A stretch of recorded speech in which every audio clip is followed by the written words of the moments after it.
drafts that we'd like to register this trademark under, so that it caters what the judge was complaining about, because we do not want to take a matter in which there's a certain complaint that is there, regardless of whether they believe is correct or not, and simply go to the FCA or launch a fresh application, having not catered for those particular disputes or the disgruntledness that was there raised by the judge. Deal with that first, and then after you've dealt with that, then you can launch whatever full-scale application, knowing very well that in all the classes that need to be protected under the Trademark Act, I've covered myself. So what do you think is the ANC's prospects of success when taking this matter on appeal? With the current effects at hand and not taking into account the developments, I think the prospects of success would be slim. I thank you so much for your thoughts. The legal expert, Mpumelelo Zikalala. That's where we got to leave it for today. From the team this morning, Tracy Boomgart, Tizwangana Menashe, and Maromo Kakana. Our senior producer, Ronald Piri. Our technical producer, Sia Daniel. Executive producer, Vutsi Lakoto. I'm Elvis Presslin. We'll see you tomorrow morning. Same time, same place. Ciao for now. Arrivederci.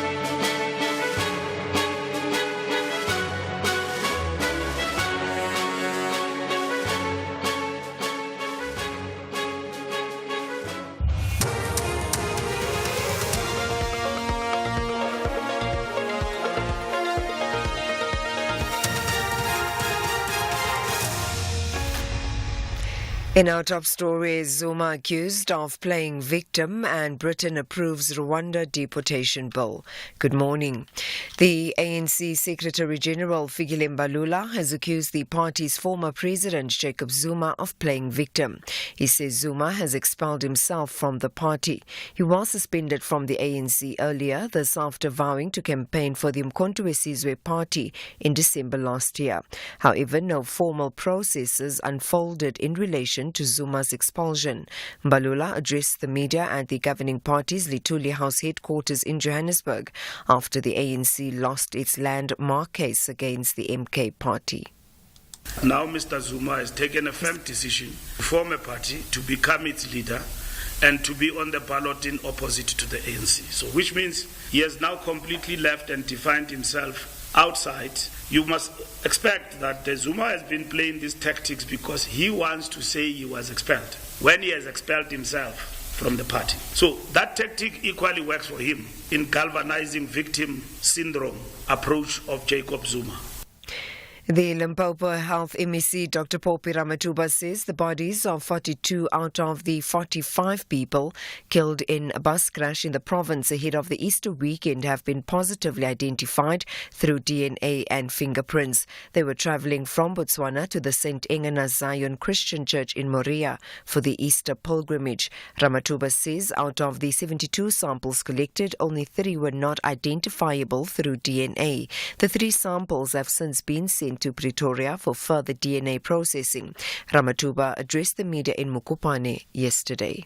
But what we can report to you is that out of the 72, only 3 samples were returned back by the laboratory for us to collect a new specimen. Because, as I've said, there has been a damage, both mechanical and thermal, from the heat and also from the injuries, which resulted it into very difficult, because even the mechanical damage does have an effect on the destruction of the DNA.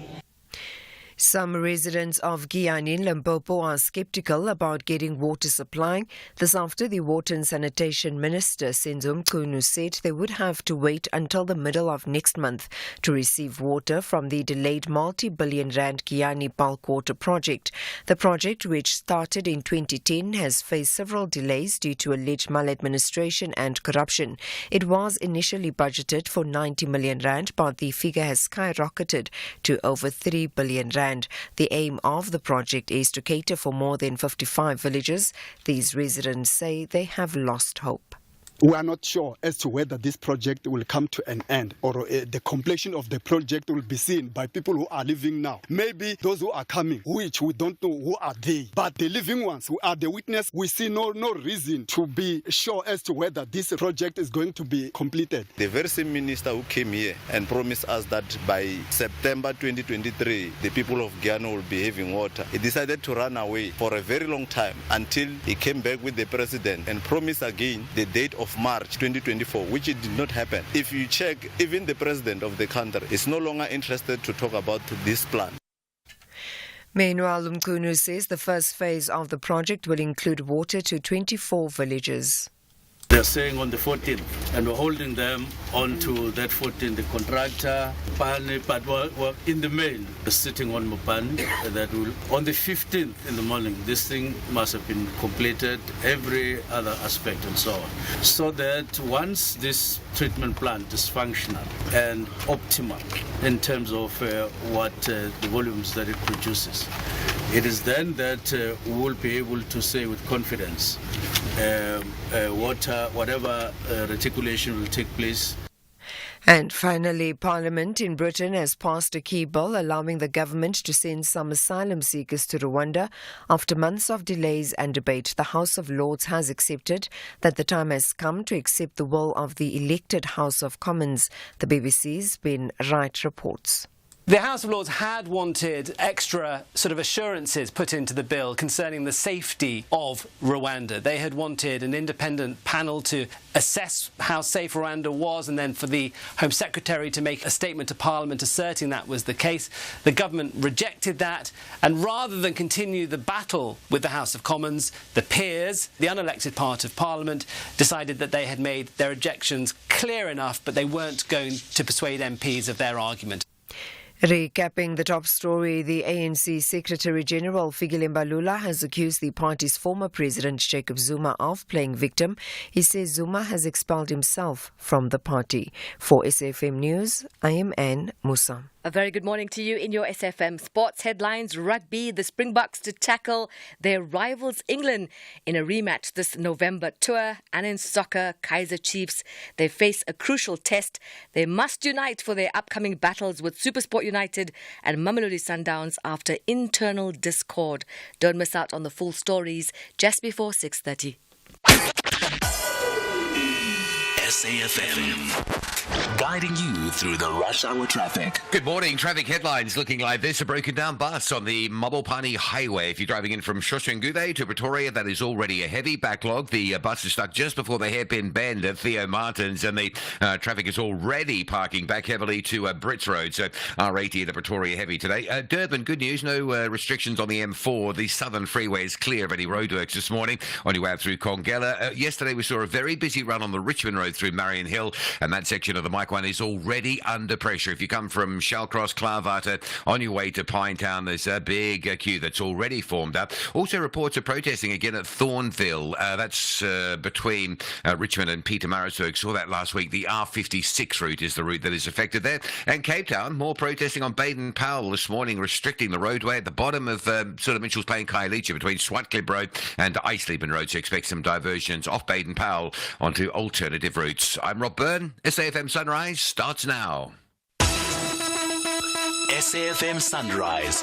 A vivid start to your day. 6 minutes after 7. Good morning. Welcome to SAFM Sunrise. I'm Stephen Grootes. Glad you're along with us this Tuesday morning, getting into the week. It's one of those strange weeks where on a Saturday there is a public holiday. You might have forgotten the 27th of April, Freedom Day. And because it's on a Saturday, it gets, if it's on a Sunday, you get the sort of Monday afterwards, right? If it's on a Friday, it's a long weekend. If it's on a Monday, it's a long weekend. If it's on a Wednesday, you have that nice break in the middle of the week. But if it's on a Saturday, it's almost a sort of neglected public holiday. Have you ever noticed that? And one of those things that kind of, in a way, no matter how important the holiday is, and this is an important holiday, everyone just sort of forgets it. But it is actually a public holiday week. We are in that part of the year with all of the public holidays.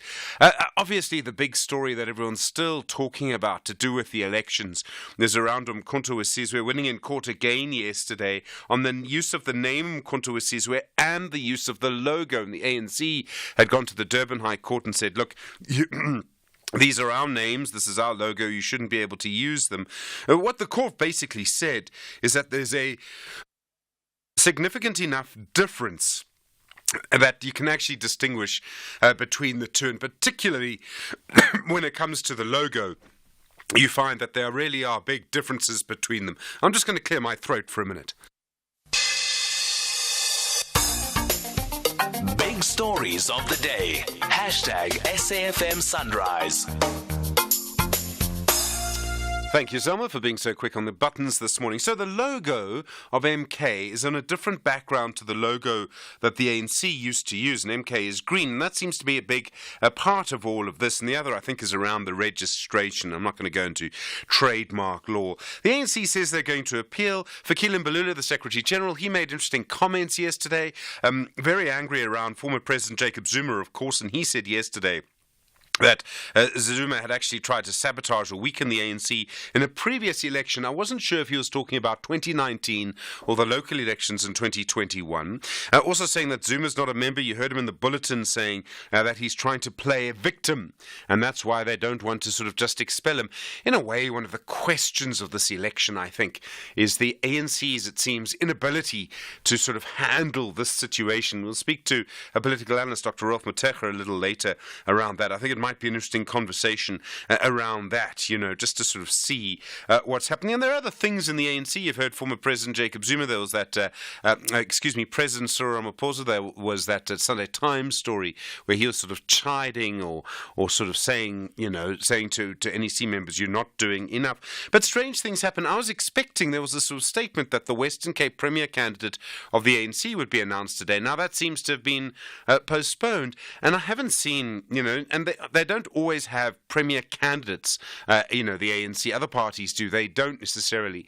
But still, just a little bit of gees seems to be missing. Maybe it's just me. Other stories, of course, at the moment are running around. And it's interesting to see what's been happening with the Rand Water story. The executive, Teboho Joala, who was shot dead.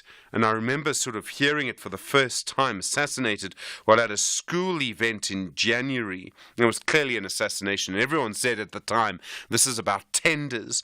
Well, 3 people have now been arrested in connection with that assassination. And, we see arrests like this all the time, but as the Senzo Miwa murder trial tells us, going from the arrest to the conviction can take a very long time, and I'm sure the family are hoping that there'll be some closure there. I see Dr. Bladen Zamane, the Minister of Higher Education, now looking at taking action against some of these colleges that offer honorary degrees, or offer, confer, give, award, whatever you like. And in this case, it's the Trinity International Bible College. They gave an honorary degree, or they said they were, let me put it like that, over the weekend to an actor. The problem is, this and other institutions often aren't registered with the Department of Higher Education, and so you have all of this fuss and bother and an honorary degree. It seems to me that maybe these institutions, if they're not registered, maybe what they're actually doing is abusing an actor's name or someone else's name to make a sort of name for themselves. So there's going to someone who's got a high profile and saying, we'll give you, congratulations, we're giving you an honorary doctorate, and then take that and use that for marketing purposes. And I think maybe it's time for tougher action from the Department of Higher Education, if I may say, that if organizations aren't registered, if institutions aren't registered, well, then they shouldn't be able to say they're giving honorary degrees and qualifications and things like that. You see it all the time. I see the NPA is sort of rolling out a new system for companies accused of wrongdoing. It's a sort of alternative dispute resolution system. And what it depends on is the company coming forward with all of the evidence and helping in the prosecution of the people involved. And it'll be interesting to see how that plays out. And I think these are sort of lessons from the Zondo Commission, and it keeps coming back to that same thing, how difficult it is to get a conviction. And I realize this is a sensitive area, but sometimes I wonder if we need to make it a bit easier to get a conviction. At the same time, we must cling to the fact that you're innocent until you're proven guilty. There's a sort of debate there as a nation maybe we need to have. The Laureus World Sports Awards were hurled last night, and South Africans have been nominated in 4 categories, 2 of them actually around the Springboks. One for their World Cup victory, and then the world sort of comeback of the year. Siya Kolisi was nominated, because I remember when Zai told us it really hurt his knee very, very badly, and then in sort of 130 days he was sort of back on the field, for the World Cup games. And we won nothing. We won nothing last night. And it just seems to me that there's a little bit of sort of frustration from the rest of the world around some of our sports people at the moment, and particularly the Springboks. And I remember speaking to someone who was at that big World Rugby event the night after the World Cup victory, and she was telling me how astonished she was that the rest of the world just didn't seem to want to include the Springboks in anything. And we were world champions, I mean, what's that about? It's a bit of sour grapes or something. But sort of the rest of the world. And I just wondered if maybe a little bit of that had crept into the Laureus Sports Awards. Seemed a bit disappointing to me. Big night for Spain, though. So I think that was quite important. So anyway, I just wondered a little bit about that. I thought maybe we actually deserved a little bit more than we got. That seemed to me, one of the questions that I would like to ask this morning. Lots coming up. We'll talk a bit more about the situation regarding MK and the ANC and the ANC's election campaign generally. We'll speak to Derek Honeycomb later as well. He's the interim chair of SAA. They're looking for minority investors there. You know how to get in touch with us this morning at 086 000 2032, SMS 41391, tweet SFM Radio and at Stephen Grootes. Send your WhatsApp voice notes to 0614 104 107. Talking of that, by the way, did you see the update to WhatsApp? We'll talk more about that in about 2 hours from now. I don't quite know what Meta AI is. I mean, when I'm searching for my messages, why do I get off at Meta AI? I don't want Meta AI, thank you. I want my message on WhatsApp. We'll find out more about that. 14 minutes after 6. Good morning. And we will buy 500 cars, and we will buy 500 more. Just to be the one who buys your car, will come to you and offer more. We buy cars, we buy cars. Da-da-dun-da-da-dun-da-da-dun-da-da-da-da. We buy cars, we buy cars. Da-da-dun-da-da-dun-da-da-dun-da-da-da. We Buy Cars, the easiest way to sell your car by far. Lindelani ladies are on a massive search for 3 points, but TS Galaxy ladies say they will travel back from eThekwini with a song of jubilance. This is the Hollywood Bet Super League. Witness the queens of the beautiful game, Lindelani Ladies FC versus TS Galaxy Ladies FC, on Sunday 28 April at 11 a.m. Live on SABC Sport on DTT Channel 4. Also available on SABC Plus and SABCSport.com. Hashtag We Love It Here. Proudly brought to you by SABC Sport. For the love of the game. The Daily News Diary on SAFM. And Musa, good morning. How are you doing? I'm well, thank you, Stephen. How are you doing? Good, fine. Just getting my presidents in the right order this morning. Obviously, people still talking about the MK decision. The ANC says they're going to appeal.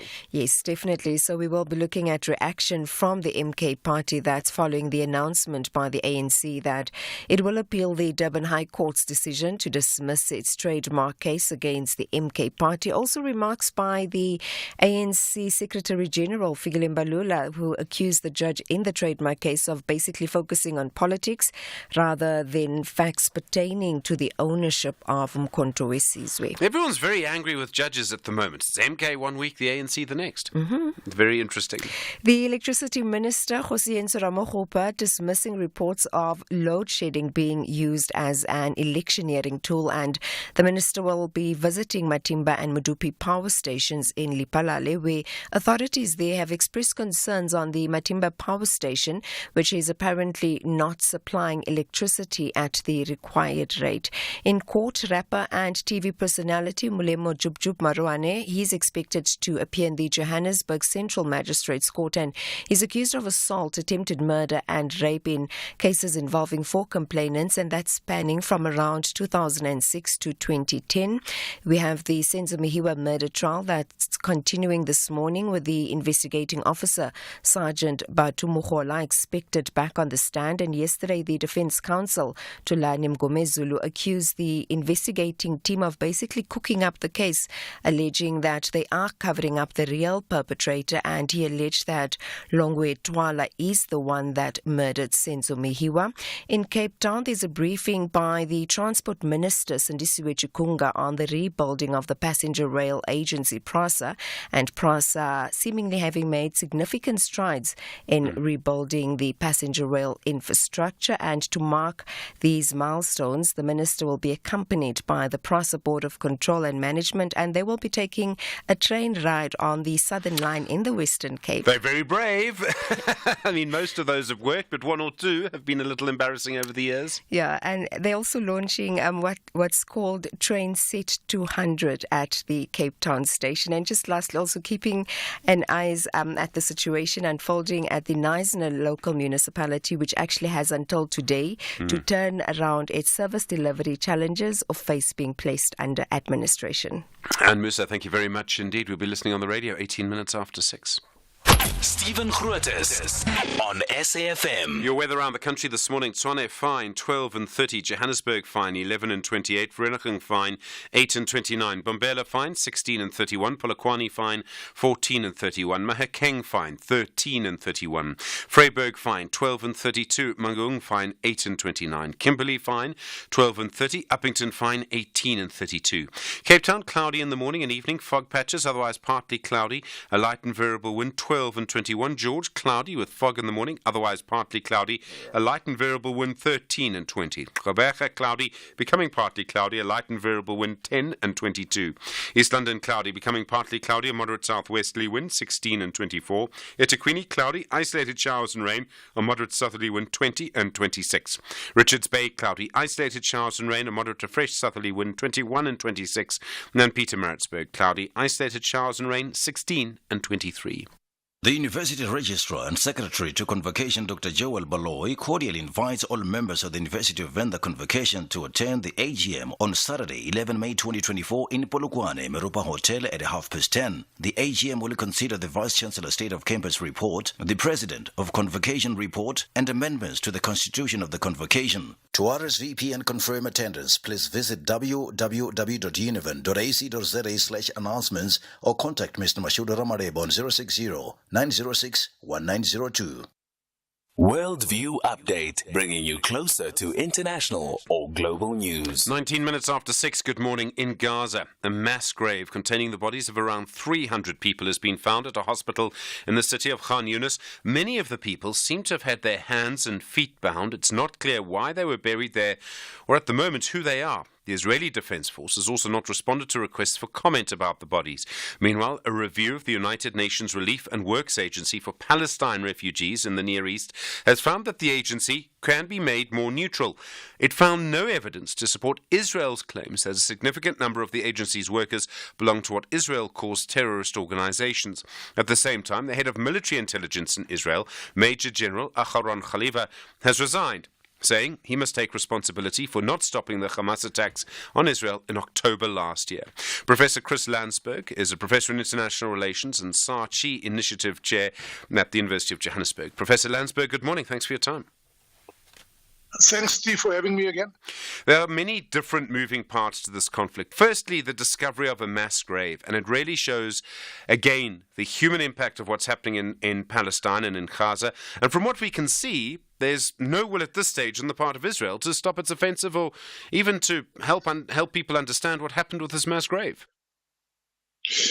Well, let me first make the point in relation to that discovery. It has now triggered a debate within Western capitals and Western states more broadly from their publics, something we've discussed before, the human rights violations on the part of Israel. Now, just for information's sake, Stephen, the one discovered yesterday or day before, the big one near the hospital, is one of several already.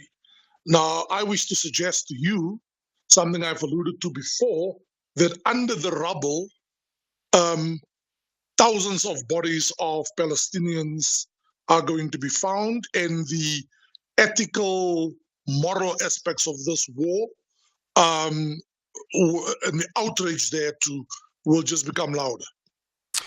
And yet, within Israel, it doesn't seem there's any desire to end it. And this goes to what a military professor told us at the start, that if Israel went into Gaza with no defined objective and it proved impossible to sort of get the hostages back, there would be no reason for Israel to ever leave. And this is maybe one of the big problems here, is that there's no defined objective for Israel.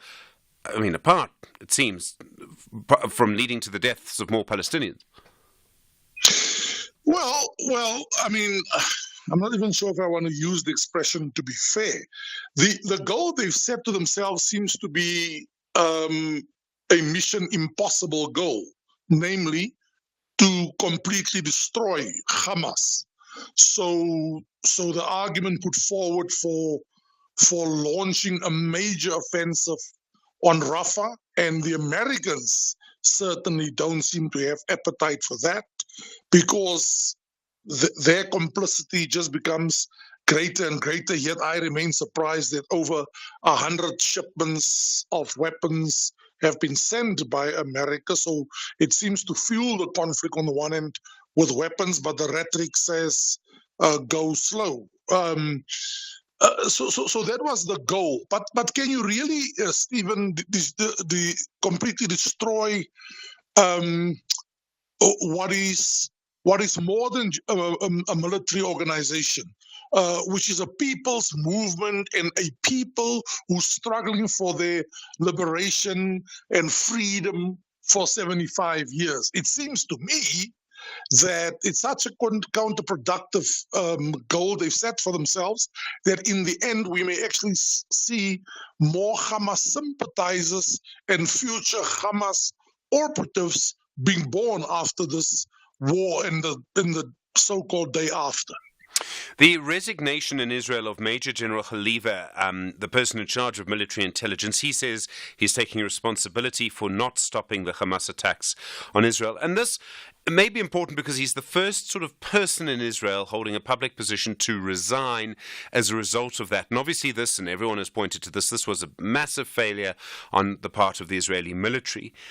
Is that going to spark more resignations in Israel? And could that have an impact on Israel's military in some way? Or could it maybe put more pressure on Benjamin Netanyahu, who of course was prime minister at the time of the attacks? The first part of your question is the key question, Stephen, that he's apparently the first. And as one does one's research and read up, it's clear by his statements that he's made, I take full responsibility, I can't sleep at night, that day, 7th October, haunt me. But then he makes a very significant statement. And our failure led to a war that is so destructive. Listen to that. Now, we already had one opposition leader, as you know, Yair Lapid, who says Netanyahu should also go. We saw the weekend the growing reactions. I had the privilege to be on your show last week, the mediated debate, where you asked this question: what's the likely response of the Iranian attack on the public? And what is the response 2 weeks later or 10 days later? Mr. Netanyahu, you seem not to make us more secure. You make Israel more insecure, right? So now you even go into Iran. And let me just add this: there too was an intelligence failure, because it's the timing of his resignation that it's so interesting. It comes the day before one of the most important Jewish holidays, which is linked to the Yom Kippur War 50 years ago, and so on. And I remain surprised, Stephen, that analysts and particularly politicians in the West sort of jump to early conclusions on an event like the head of the intelligence is resigning, but saying they don't think it will have further spillover effects. There's already a talk that people in the military and the national civilian intelligence are going to resign, but the pressure and the onus is clearly going to very soon land where it belongs: the role of politicians in this thing, and the prime minister in particular. And I'm saying again, it's going to take one minister out of that brittle cabinet that have tried to show so much unity to leave, and it will trigger an avalanche and the end of Benjamin Netanyahu. What I'm saying in short, he is continuing this war in a more brutal way to prolong his stay, which seems to become shorter, and to finally leave a legacy that he's the one who finally went out by defeating Israel's enemies. Professor Chris Landsberg, thank you very much indeed. Professor in International Relations at the UJ, and also a South African Research Chairs Initiative Chair. You're with SFM, 28 minutes after 6. This is SAFM Sport with Zai Khan.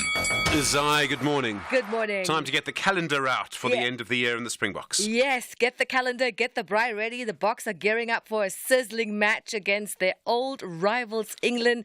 It's going to be one for the books. They'll face Scotland as well and Wales on consecutive weekends in November. The tour kicks off in Edinburgh against Scotland on the 10th of November, followed by a match against England in London on the 16th, concluding with the game against Wales in Cardiff on the 23rd of November. And the Boks are eager to test their mettle against these formidable opponents. In the meantime, Siya Kolisi and the Springboks missed out on their respective Laureus Awards at a glittering function in Madrid, Spain last night. The Boks were nominated in the Team of the Year category alongside the European Ryder Cup team, Germany's men's basketball team, Manchester City's men's football team, Oracle Red Bull Racing F1 team and the Spanish women's football team who won the award on the night. Now, Kolisi, who fought back from a severe knee injury to lead the Boks to victory at the 2023 Rugby World Cup, he was nominated in the Laureus World Comeback of the Year category alongside Sebastian Haller in football, Katarina Johnson-Thompson athletics, Jamal Murray in basketball and Marketa Vondrousova, the tennis player, together with gymnast Simona Biles, who made a return to the sport after a break of 2 years. Now, the other big winners on the night were Novak Djokovic in the tennis category, winning the Laureus World Sportsman of the Year award. Etana Bonmati, the football player who claimed the Laureus World Sportswoman of the Year award, Jude Bellingham, who was crowned as the Laureus World Breakthrough of the Year. Netball, where the Spa netball team have proudly unveiled the first Proteas squad under the leadership of newly appointed Spa Proteas coach Jenny van Dijk and Zanele Mdodana. The announcement marks a significant milestone as the team gears up for the 2027 Netball World Cup in Sydney, Australia. Now, following a series of retirements within the national team, a rigorous selection process saw 30 players convene at a training camp in January, and that was in Stellenbosch. And finally, soccer news. The South African Football Association says it will be taking action against Royal AM and Lindelani Ladies after the two teams engaged in a violent brawl during a Hollywood Bet Super League match at the Princess Magogo Stadium over the weekend. SAFA says it was disappointed by the ugly scenes that played out, which saw two teams exchanging physical blows in a match that was nationally televised. The violent brawl resulted in the match referee dishing out 5 red cards. We'll have more on these and other stories for you on Sunrise, top of the hour. I'm Zai Khan. Zai, thanks very much indeed. We'll speak to Abahlali Basim Jondolo about their decision to support the EFF in the election. That's next. You're with SFM leading the conversation, 6:30.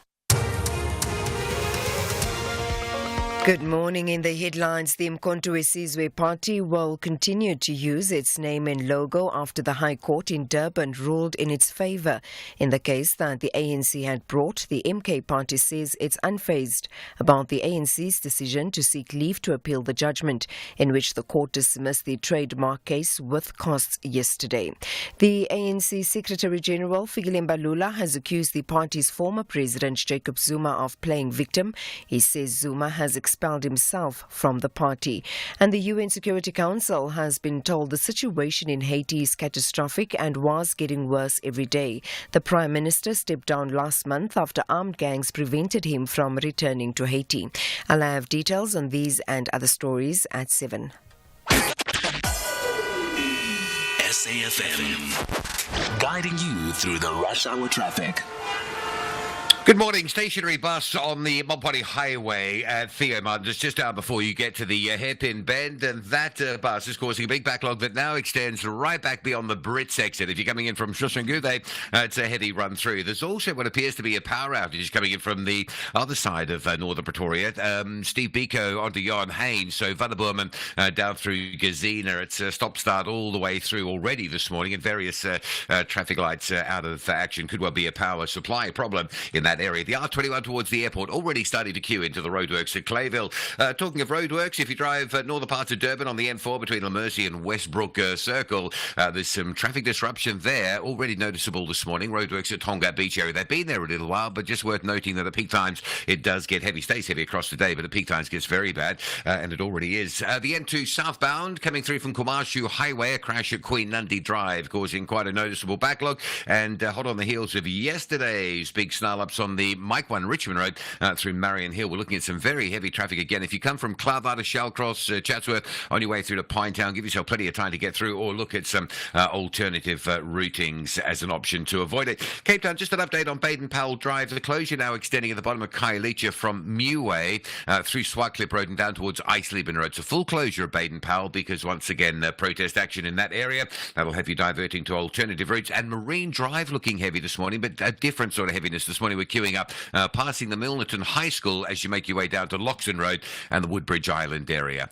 Rob Byrne, SAFM Traffic. The business update on SAFM. Intaling Lachela, good morning. Morning, Stephen. I hope you're good. All good, thanks. The US markets, how's it all looking? Well, it seems like risk is back on as sentiment turned positive at the start of the week. In Wall Street, stocks closed in positive territory, recovering their footing after a tough week last week.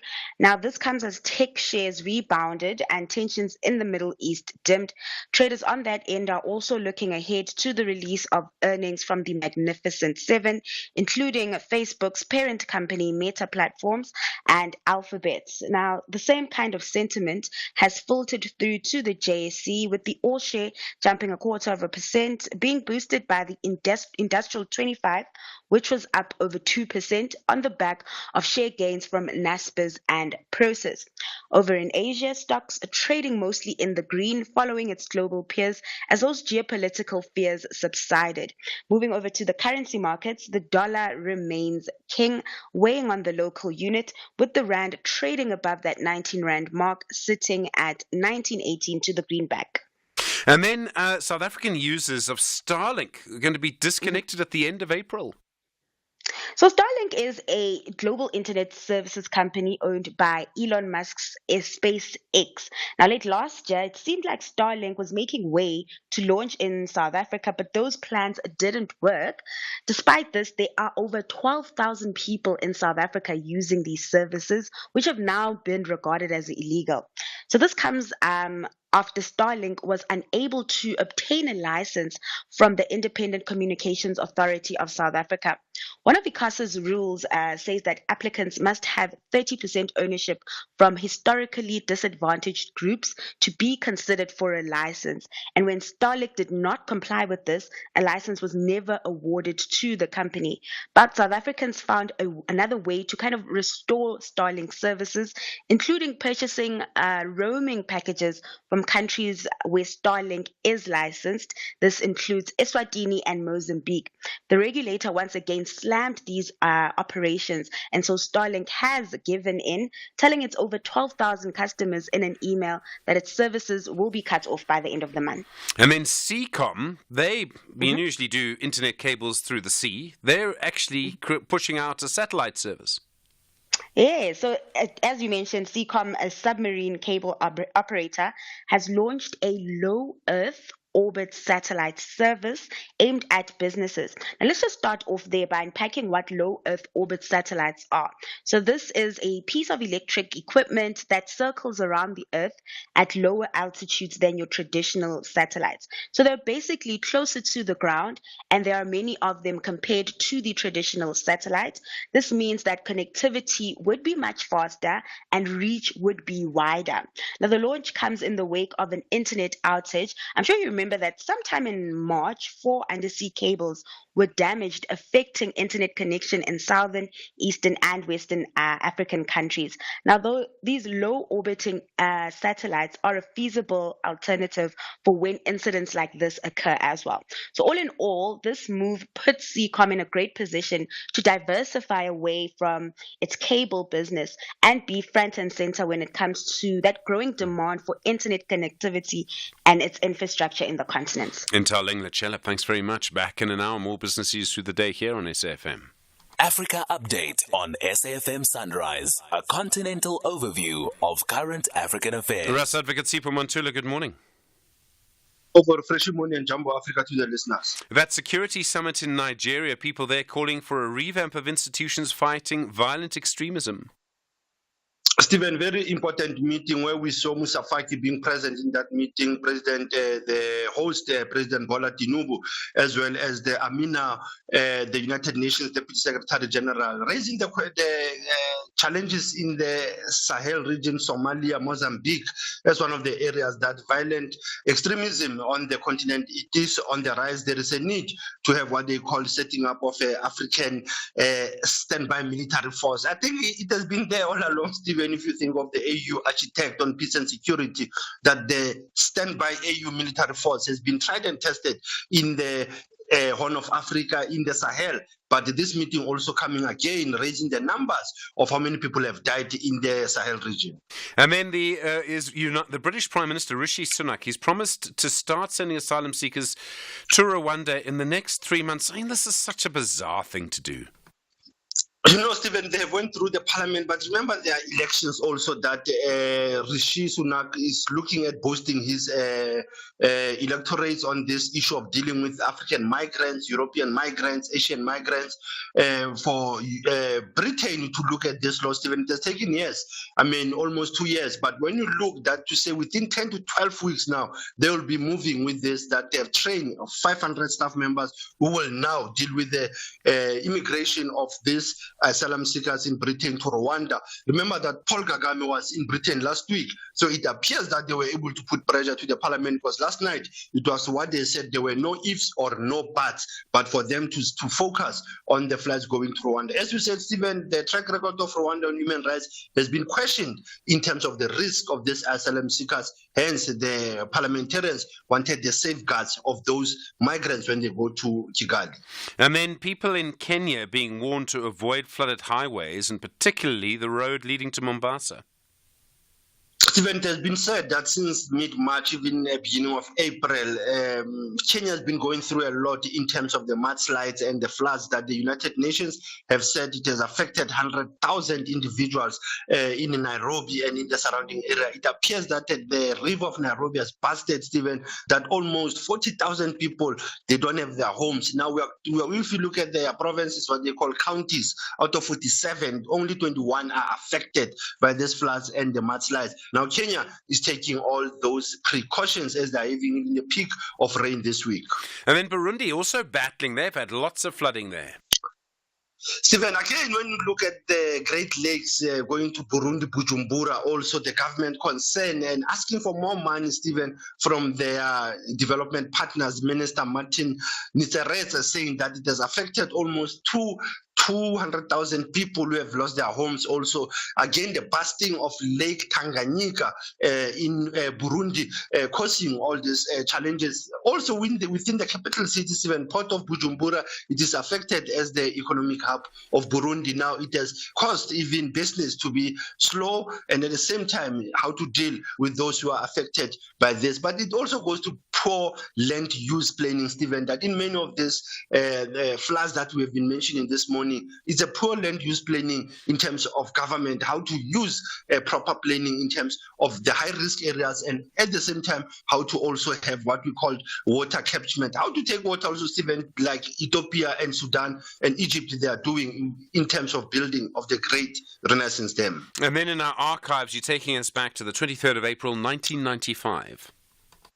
Stephen, UNESCO initiated in 1995 what they call the World Book and Copyright Day, seeking to promote reading, publishing, protection of the IP rights through the copyright. And also they looked at this as part of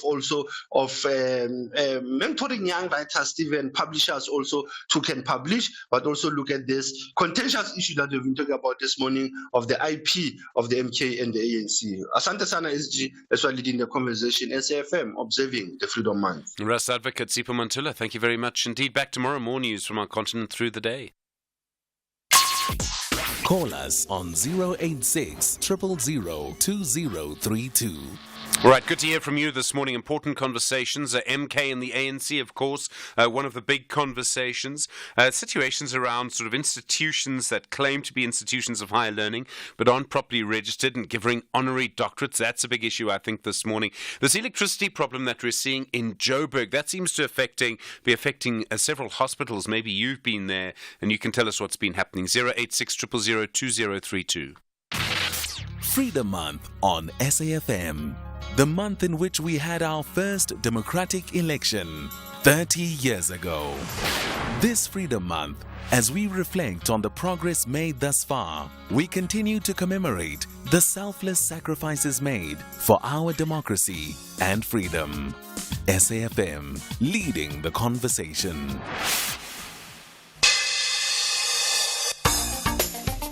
Big stories of the day. #SAFM Sunrise. 17 minutes to 7. Well, ahead of the Freedom Day celebrations on Saturday, the Shack Dwellers movement, Abahlali Basimjondolo, holding what they call an Un-Freedom Day event, launching their own manifesto in a way for the election period, or a statement of demands, I suppose. The organisation also saying they've decided to support the EFF in the elections, but not giving the economic freedom fighters uncritical support, they say. Tapelo Mohapi is the General Secretary of Abahlali Basimjondolo. Tapelo, good morning. Good morning, Stephen. Good morning to the listeners. You say you're celebrating Un-Freedom Day. Why do you call it that? In fact, we are not celebrating, we are mourning. First and foremost, we want to acknowledge the sacrifices that were made. People lost their lives. People fought for the real freedom. But that freedom was betrayed by corrupt leaders who are only interested in enriching themselves and their families. We have seen over the years corruption robbing the poorest of the poor of basic services. And we have seen activists in our movement being killed. In the 30 years of democracy, we have seen what councillors of the ANC being involved in the assassination of our leaders. Some of them have been arrested and are serving life imprisonment. So we cannot celebrate freedom when we are living under these inhuman conditions. People are burnt alive in the informal settlements. People are washed away by floods. There is no water. Today in Durban, you are celebrating if you get water out of your tap. Today in South Africa, when there's lights in our streets, we celebrate because this government, led by the ANC over the 30 years, has failed the poor and marginalized people of this country. Amnesty International has said that government and the police must protect you, that human rights commissions held hearings as well. Your members are often evicted by councils, and particularly in eThekwini. Are your leaders still at risk of assassination, do you believe, despite all of these public calls for them to be protected? Very recently, Stephen, the former General Secretary of Abahlali Basimjondolo is receiving threats.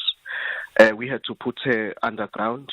Her crime was to ask leaders of the ANC in her place where she lives, why are they coming to introduce a project of government wearing ANC regalia?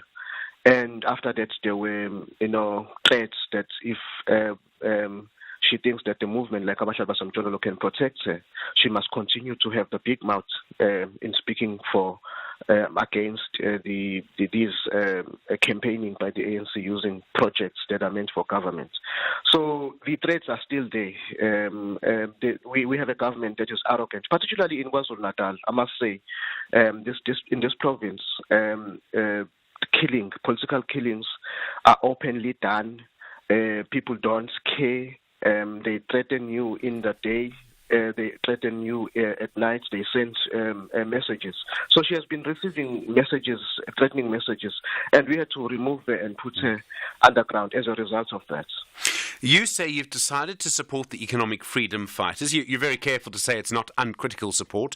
I hear your criticism of the ANC, and you've been critical of the ANC for some time. There are other parties that oppose the ANC as well. Why are you supporting the EFF? Well, Stephen, this decision is not made by the General Secretary, nor the President or the Deputy President of the movement. It was extensively done through discussions within the movement. One of those was to say, should we continue to vote when we are living under these conditions? And we were clear, membership was clear that we need to remove the ANC from power, because under the ANC we have suffered.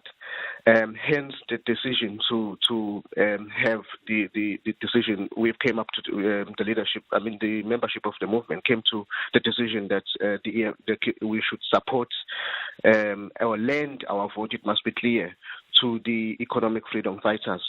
Parties were invited in our General Assembly to present themselves. We had a number of parties that came, but the Economic Freedom Fighters came as the party that would be supported for these national general elections. It is not guaranteed that we will support them in the local government or any other elections as well. So it is not joining the EFF, but it is just saying the EFF must carry our minimum demands, the 20 demands that we have. On top of the agenda, of course, is land, decent housing, and of course, issues around the support for the people of Palestine in solidarity, the support for the LGBTI community. I'm just mentioning a few of the minimum demands that we have, but altogether we have 10 demands that we are saying that the economic freedom fighters, should they take power, they should implement those. I don't know if this is accurate, but I think there might be a perception among some people that people who live in shacks maybe don't vote or don't vote in high numbers. In your view, from what you know, is that true? Yes, we have noticed people have lost hope. People, because they are living under dire poverty, there's high unemployment rates, which has resulted in crime, which has resulted in hopelessness in the informal settlement.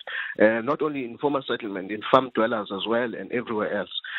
We've had a very successful drive in KwaZulu-Natal in the informal settlement in encouraging people to register to vote before the decision that we came to, because there were serious discussion within the movement. Should we encourage people to go and register to vote? But after all, it's our country. We love it. We want people to participate in a democratic process that was fought for. The right to vote for a black person in this country was fought for very difficult during the apartheid, and therefore we should cherish it. But people should not be thinking that voting is only voting for the current government. It means that we can also change the face of government. So we've had a successful drive of encouraging people to register in their numbers in the informal settlement before we came to the decision that we should take and vote this year. Tapelo Mohapi, thanks very much indeed. General Secretary of the Shack Dwellers Movement, Abahlali Basum John Dolo. 10 minutes now to 7. SAFM, guiding you through the rush hour traffic. Still heavy on a couple of routes around Pretoria this morning. One is the Mopani Highway, a stationary bus stuck at Theo Martins just before the bend. That traffic is heavy all the way back beyond Brits Road. There's also some traffic light issues, possible power failure along Jan Haynes and Steve Biko coming from Vanderboom down through Gazina. A lot of complaints about heavy traffic there. And the N1 South through Stormville down towards the N4, the Emelatheni split, looking busy as well. Joburg side this morning, traffic flow on the highways not too bad. The usual sort of congestion spots, including the N3 through Bedford View, through the roadworks, the Mike 1 from Boyson's up at the Parktown. Usual delays there. Now, we mentioned a little bit earlier this protesting that erupted again at the R56 between Pietermaritzburg and Thornville. Now, there's burning tyres across that section of the roadway. No straight through traffic on the 56 at this stage. Might be a good idea just to avoid travel for the time being and go a little bit later once authorities have managed to reopen that route. M13 from Hillcrest down Fields Hill looking quite heavy, heavier than normal this morning for motorists driving into Pinetown. There's also the roadworks between La Mercy and Westbrook Circle on the M4, the Northern Freeway, causing some backlogs there. And the Richmond Road at Marion Hill, super heavy delays again today, following yesterday's big backlogs in that area. Cape Town, Baden-Powell Drive remaining closed at the bottom of Khayelitsha, and that's due to some protest action which has erupted earlier this morning. N2 inbound, a crash by the airport exit, causing a delay back to the airport runway. And just confirming the issue on Marine Drive this morning, inbound, different traffic pattern. It's lights out at Loxton Road at Woodbridge Island, so quite heavy in from Racecourse Road in the paddocks through Milnerton. Rob Byrne, SAFM Traffic. at SFM Radio and at Stephen Grootes on Twitter. Calls coming through this morning. You know the number 086 0002032. Prophet OJ and Mahakeng. Hi. Good morning. You want to talk about these doctorates that are given by these institutions that aren't registered? I'm saved by the blood of God, Jesus Christ. Steve, good morning, and I love you and the listeners. Good morning, Prophet. I'm wondering, Steve, these 30 years of democracy seems to have opened doors even to things which were not supposed to prevail. I'm wondering, how did this come about? Where were we? Where was the Department of Higher Education? Where were we as South Africans when these things were happening, when people were conferred with doctorates which are not genuine? And unfortunately, Steve, if you can look around South Africa now, it would seem everybody can become a doctor, attain a PhD in 6 months' time, 12 months' time. What's happening? So something is just not going on with this country of ours. It would seem like anybody can do anything that he or she wants. What is this? No, man, we cannot be having.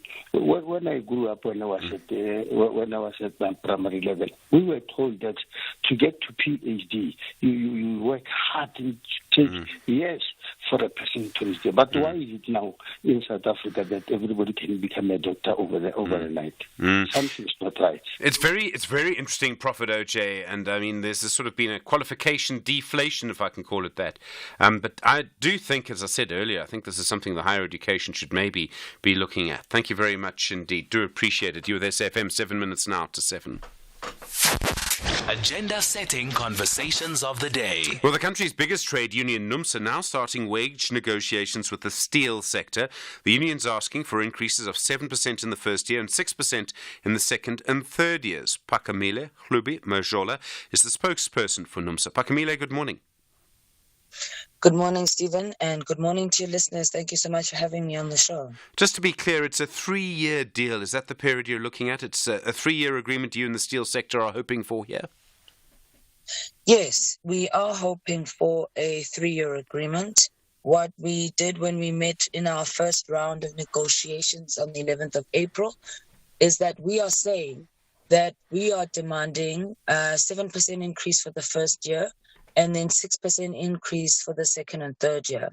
We've also said as part of our demands that we would like the industry to actually ring fence 2 billion rand in order to create housing access, affordable housing access, because the majority of our members who are earning 59 rand 10 cents per hour are still unable to access affordable housing. They are earning too much for RDP, but don't qualify for bank loans. And we think, given that the steel sector is the backbone of the South African economy, and for decades employers have benefited handsomely from the labor of our members, we think that it would not be right to end this round of negotiations without seeking that type of confirmation in order to ensure that the majority of workers are able to uplift themselves permanently going forward. Okay. You asked for, as you say, 7% and 6% and 6%, and it's above inflation, but, I mean, Phakamile, it's just above inflation. Why that particular figure? I mean, in a way, are you sort of looking for an agreement that's, something everyone can live with here? Something that it might not be too hard to reach an agreement? Is that maybe one of the aims? Well, the thing is, we have a situation where, that we generally do demand double-digit increases when we have negotiations. And we are very mindful of the economic stress that our members are going through. I don't have to tell you about the cost of living and how bad it is. But at the same time, Stephen, we're also mindful of the pressures of companies in the steel sector, particularly small and medium companies that are suffering, especially because of the impact of load shedding. This has had a big impact on some of the smaller companies. And so if you actually look at our demands, we are actually demanding 1% more than what we secured in the last agreement. And the only difference that we are making now is we're saying we want the employers to see that workers have been willing to make sacrifices in order to ensure the long-term sustainability of the sector. But we want workers to also employers to meet us halfway as well and ensure that these increases are done according to what workers are actually earning. So in other words, it must be an increase based on the actual rates of pay and not just on the minimum rate. Sure. And that for us is most crucial if we are going to find each other without having to resort to a national strike. So there's a lot going on here, and part of it, I think, and from time to time you'll see people being very critical of government policy around steel, and government says specifically it wants to help manufacturing. Do you think there's any sort of policy levers government could pull or anything government could do to help the steel industry, which would then help the industry employ more of your members and be able to give them bigger increases? Well, I think there's two things that we really need urgently. The one is that we need to have permanent, guaranteed energy supply. There is no way you're going to talk about building manufacturing in South Africa when you have persistent load shedding. We have noted that in recent weeks, they seem to have stopped load shedding. But the question is this a permanent thing or is this just for the elections? It's always been our view as NUMSA that the ANC government has always had the power to end load shedding if it was simply to do the simple thing, which is to make sure that there's enough funding to ensure that we've got proper maintenance of coal-fired power stations. And if we stop prematurely shutting down coal-fired power stations to ensure and to guarantee energy supply. So if we can fix that aspect of things, but also if we can also take more decisive action with regards to policies that are going to ensure that the sector is able to grow. Obviously, there's a lot of competition in the steel sector, and I think these are some of the challenges. But for us, really, the main thing is this issue of electricity supply. It's killing the economy. It's choking growth. We're all suffering as a result of it. We've lost thousands of members through retrenchments because small companies are shutting down, because no one can afford to pay for diesel and for generators. So this is really for us the main issue that is going to assist us going forward if we are really going to be able to ensure that the steel sector is sustainable in the long term. 27 days and counting, Phakamile. Let's see how it goes. Thanks very much indeed. Phakamile Hlubi-Majola is the spokesperson for NUMSA. And of course, interesting to see those negotiations. No load shedding, as I say, for the last 27 days. In a moment, more on Umkhonto we Sizwe and the ANC. We'll hear from Dr. Rolf Moteka about that. And then also the interim chair at SAA, Derek Hanekom. They're looking for a minority investor. You with SFM leading the conversation at 7 o'clock.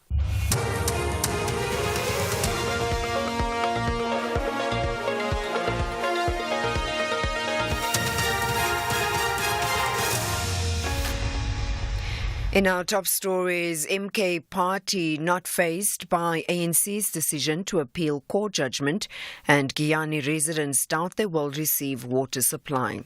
Good morning. We start with election news.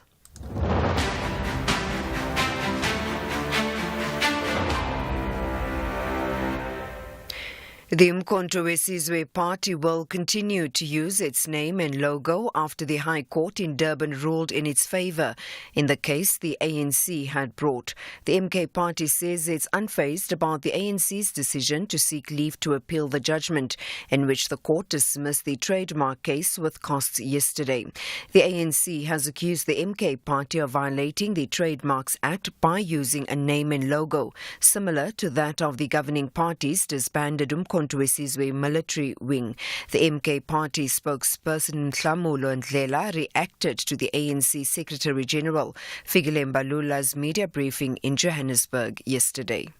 Mbalula is a lazy thinker. You know, he's an ambulance chaser. He's trying to articulate laws he doesn't understand. What do you expect? Such is the nature with the incompetence that is right within the ANC leadership. And the mere fact that, you know, they took on his little project and they actually agreed and supported him speaks volumes of them as leadership in the first place. Meanwhile, Mbalula has accused the party's former president, Jacob Zuma, of playing victim. He says Zuma has expelled himself from the party. Zuma was suspended from the ANC after vowing to campaign for the MK party in December last year. However, no formal process has unfolded in relation to Zuma's expulsion. Mbalula has strongly criticized Zuma. Now Mr. Zuma has taken a firm decision to form a party, to become its leader, and to be on the ballot in opposite to the ANC. So which means he has now completely left and defined himself outside. You must expect that the Zuma has been playing these tactics because he wants to say he was expelled, when he has expelled himself from the party. So that tactic equally works for him in galvanizing victim syndrome approach of Jacob Zuma. Some residents of Guyana in Limpopo are skeptical about getting water supply. This after the Water and Sanitation Minister, Senzo Mchunu, said they would have to wait until the middle of next month to receive water from the delayed multi-billion rand Guyana bulk water project.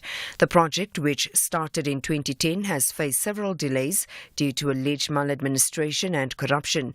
It was initially budgeted for 90 million rand, but the figure has skyrocketed to over 3 billion rand.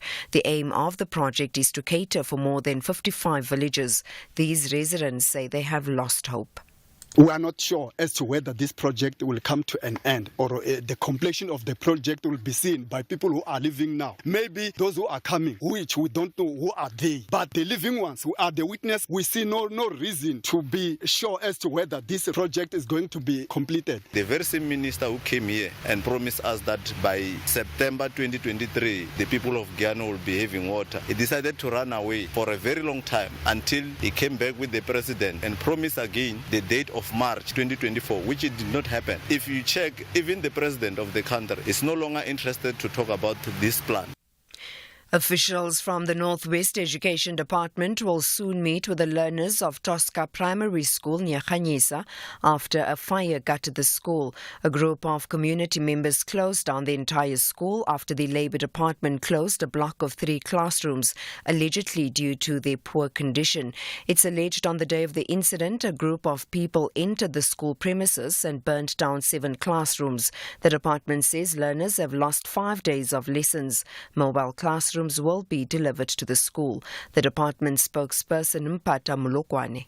The Northwest Department of Education is dismayed by the burning of 7 classrooms of Tosca Primary School in Tosca Village. It is further alleged that on the day of the incident, around 11, a group of people entered the school premises and burned down 7 classrooms, school furniture, school files and textbooks, and damaged the grade R equipment. The Department of Education MEC Viola Mutsumi condemned the incident in strongest terms. And finally, the UN Security Council has told the situation in Haiti is catastrophic and was getting worse every day. The Prime Minister, Ariel Henry, stepped down last month after armed gangs prevented him from returning to Haiti. Catherine Russell from the children's agency UNICEF told the meeting in New York the capital Port-au-Prince is almost completely cut off by violent gangs. Armed groups have strangled major transport routes from Port-au-Prince to the rest of the country, destroying livelihoods and restricting access to services. And as the armed groups gain more territory, neighborhoods are setting up barricades and self-defense teams to defend against the violence. The result is that hundreds of thousands of children and their families in besieged communities are largely cut off from humanitarian aid and essential services. Recapping the top story, the Umkhonto we Sizwe party will continue to use its name and logo after the High Court in Durban ruled in its favour in the case the ANC had brought. For SFM News, I am Anne Musa. A very good morning to you. In your SFM Sports headlines, it's Laureus Awards disappointment as South Africa's Springboks as well as their captain Siya Kolisi miss out on Laureus glory. Novak Djokovic and the Spanish athletes dominate the awards night in Madrid. And golf icons South Africa's Ernie Els and Trevor Immelman are set to assist the international team in the President's Cup. Details just before 7:30. SAFM. guiding you through the rush hour traffic. Heavy traffic on Pretoria's N1 South. If you come from the Montana side, shortly after the on-ramp from Sefaka-Makato, you're going to hit some heavy traffic all the way down through Stormful and down towards the N4 Emerald Valley Highway. It's a collision scene, N1 South before the N4 that is causing that big backlog. The R21 slow again at Clayville. That's a heads up for motorists heading out of Pretoria to the airport. The roadworks still very much in place there. Durban side, the N2 running north, jam from the busy M7 up through Westwood Mall territory into the roadworks. The M4's got some roadworks between La Mercy and Westbrook Circle around Tonga Beach, and that's noticeably heavy this morning. And the N13 from Hillcrest through Kloof down Fields Hill into Pinetown. That's a busy run today. Cape Town Baden-Powell still closed between Mew Way at Khayelitsha and Eisleben Road on the Mitchells Plain side. It's a full extensive closure both ways of Baden-Powell due to some more protesting that's erupted there. And lights are out on Marine Drive at Woodbridge Island. That's the Loxton Road, and that is the heavy queue that's all the way back to Bayside Mall in the Tableview area. Rob Byrne, SAFM Traffic. SAFM Sunrise. A vivid start to your day. 8 after 7, good morning. You're with SAFM Sunrise. I'm Stephen Grootes. Well, we'll speak to Derek Hanekom, the interim chair of SAA, in a couple of moments. Also, more on MK and the ANC. And we thought important to get an update on the electricity situation in the centre of Joburg. Several hospitals affected by a major outage at a power station there. Again, looks like vandalism is responsible for that. If you're at the Charlotte Care Hospital, you have someone in a member of your community or your family in a hospital there, all sorts of problems. That to come, 8 after 7. Get your payments done with the utmost security and convenience when you purchase a TV license now. With our new secure payment systems with a one-time PIN, OTP feature, and the choice of receiving your OTP via SMS or email, you can ensure prompt and secure payments. The additional use of capture will protect you against spam and automated data attractions. With TV licenses, you can enjoy watching all your favorite shows or movies that matter to you. Get yours today. Visit www.tvlic.co.za.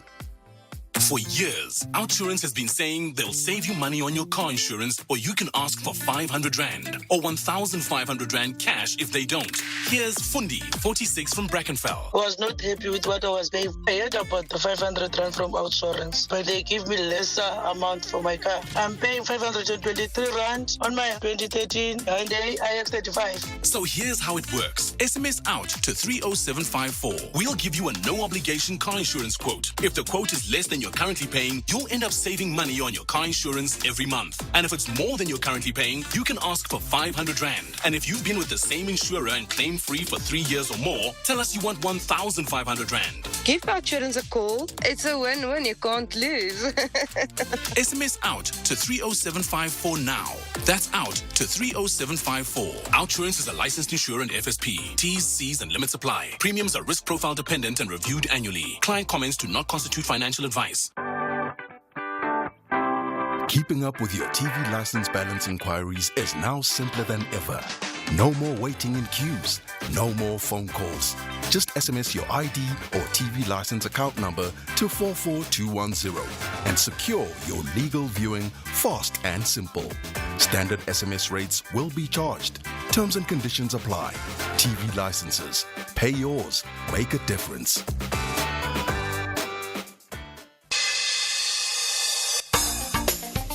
Big stories of the day. Hashtag SAFM Sunrise. 10 after 7, good morning. The ANC Secretary-General Fikile Mbalula confirming yesterday the party will appeal yesterday's decision in the Durban High Court that former President Jacob Zuma's party, MK, can use the name Umkhonto weSizwe and can use its trademark, which is of a warrior holding a spear with a shield. The ANC had argued the name Umkhonto weSizwe is part of its history and that it had used the name for its own armed wing during the struggle. Part of the case appears to have hinged on how the ANC may not have properly registered trademarks and names. The judge also ruling that the logo of MK is on a green background. The logo of the ANC's old MK Military Veterans Association is on a white background. The spear is also held in a different position. Dr. Rolf Matega is a senior expert at Geopolitical Intelligence Services. Dr. Matega, good morning. Good morning, Stephen, and good morning to SFM listeners. Great to be chatting to. So firstly, the ANC loses this case. It wants to appeal. MK seems to be on a little bit of a roll when it comes to court cases. Is it wise for the ANC to appeal this? I mean, I wonder if should they do it now or should they give it a rest? Do they see themselves getting a victory before the elections, or in pushing this thing, the ANC pushing this line and trying to get this to finality before the election? It looks as if it's not giving them the intended result. It's actually giving the MK party a lot of publicity without the MK party having to put so much effort. So they are now going into this election, Stephen, with about 2 court victories. Remember, there was the registration, and now you're talking about the logo. And should the ANC push it now? I mean, I really think it's not wise, but I don't see it coming to an end now, Stephen. No doubt about it. I think that there will be more fight about the use of that MK logo. It is very, very, very direct, and it's almost like the ANC did not register part of the history, and it's not the only party, or maybe it's not only those who are within the ANC that can have a claim to this history. So this is very, very deep, and I think it will not come to an end anytime soon. It seems almost that the ANC can't counter Zuma, they can't counter MK. They seem to battle to mount a proper response. I mean, maybe it's just me, but is the ANC finding it difficult to battle Zuma in this election? I think that they were stunted by the formation of MK party. The way it came about, the response by the ANC is very ad hoc, Stephen. And I think they keep on saying they are not having sleepless night over the MK, but they're responding quite poorly. And I think that this is where President Jacob Zuma as well. I mean, you can't dismiss him. He's not a novice politician. He's a very, very experienced person. Look at the way he's going at MK. I mean, MK is the history of the ANC, but also Zuma played a bigger role. The ANC took a long time to even formulate a coherent position here, Stephen. They went on to the court on the basis of urgency, and the court said, nothing urgent. It took time. Why did you take such a long time to respond to something that you come today and say is urgent? So mostly just shows you that they were not prepared for what came through to them through this MK party. And look at where the victories are also being attained in terms of the region. It's in Durban, it's in KZN. That's why the ANC is really, really worried about the MK, Steve. There were reports over the weekend in the Sunday Times that President Cyril Ramaphosa had told members of the ANC, NEC, they weren't, I suppose, working hard enough, pulling their weight in the election campaign. And certainly in the urban areas I've been in recently, it doesn't seem that there are many ANC posters. There are some, but not maybe as many as they've been in the past. And you and I, on campaign trails in the past, Dr. Matego, we've seen that the ANC often campaigns very hard in the last 2 weeks before the election. Is that going to happen this time? Or is there something different or maybe missing with the ANC's campaign? No, Stephen, you are raising something very interesting. I read that piece in the Sunday Times. It appears as if the ANC is trying to mount what is an unconventional campaign here. I mean, when I was looking through that article, they're saying something about government ministers having to report on their progress in the department in the last 30 years. That's not how the ANC has worked in the previous elections, Stephen. You are correct that we have observed this. We have seen a lot of publicity. We have seen posters in the past. And I drive around, Stephen. I mean, I go around the country quite a lot. I've seen a lot of EFF, I have to tell you. Even in the suburb where I am, I'm seeing a lot of EFF. I don't see much of the ANC posters. So it just shows you exactly that. I think the conventional campaign of filling the stadium, organizing people, it's no longer working also for the ANC. It looks as if that the ANC has been pushed to the corner to a point where the best deal for them is just to look into government and say, this is what we have done in government. But that's even so difficult because once you start pointing into government now, you are also having to respond to the challenges such as crime, capacity of the state and other departments that are still struggling. But it looks as if their strategy is just to be looking at what government is doing. Controversially, even Stephen here, this is the question of, we know before the election, usually, government department will ramp up some of the publicity programs where you there is a thin line between what you can say is government program or maybe it's this intended debt campaigning. But you see that article, it also says that, look, show as much as you can awareness of what the ANC is doing in government. Clearly, it's on the defense. This is a very difficult campaign for the ANC, Stephen, the way it looks, given what we have seen in the past.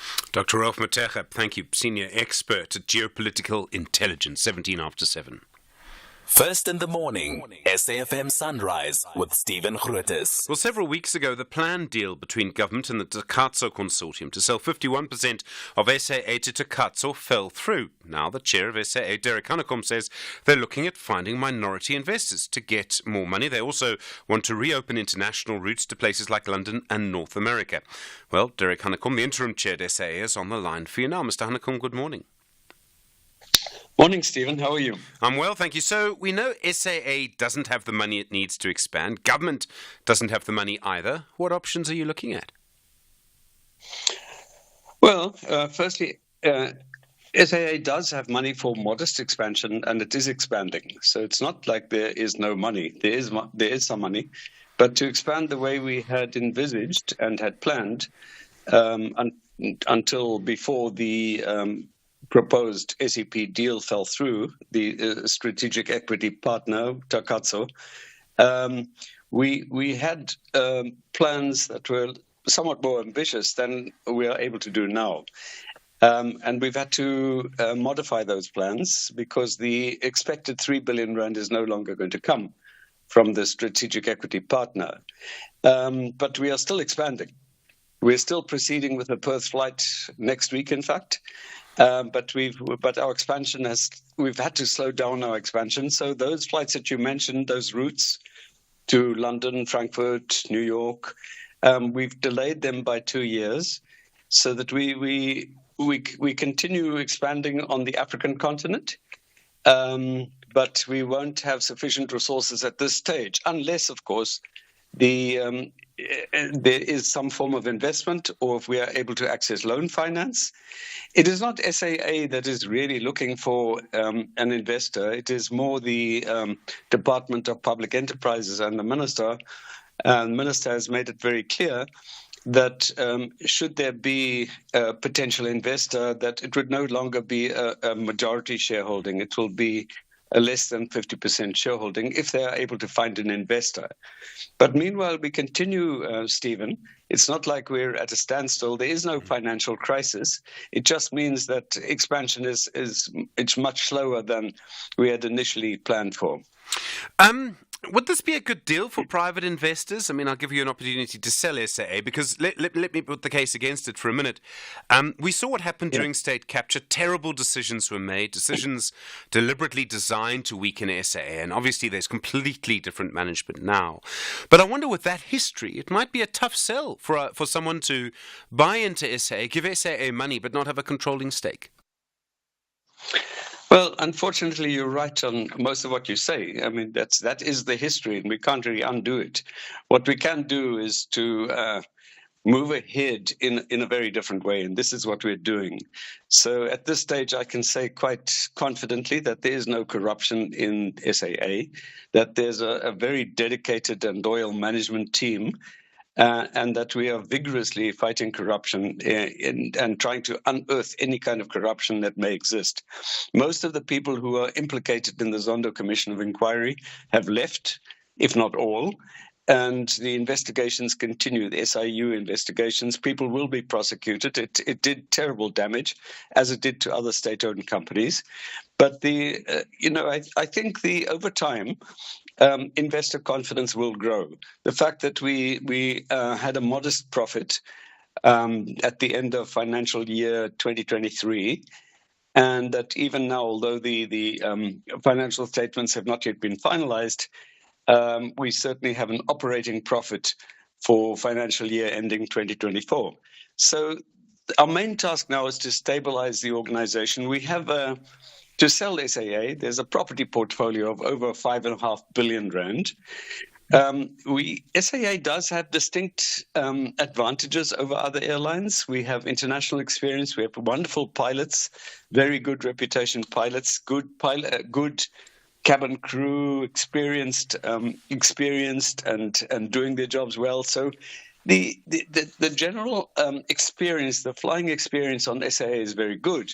But the fact is, SAA is the only South African airline, and it is our national carrier, that is able to go do these international routes, which is why no other airline is able to do it. We have the necessary aircraft, we have the experience, and we have expansion plans, carefully considered expansion plans, I should say.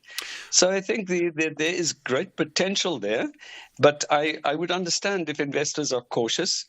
The minister has made it quite clear that should there be an investor, it will no longer be a majority shareholding, it would be a minority shareholder. And of course, we are talking to the banks. But, I think that the most important point here is that we will continue to exist. We will continue to expand, albeit at a slower rate, with or without a loan finance or an investor. Derek Hanekom, thank you. Interim Chair at SAA, 22 minutes after 7.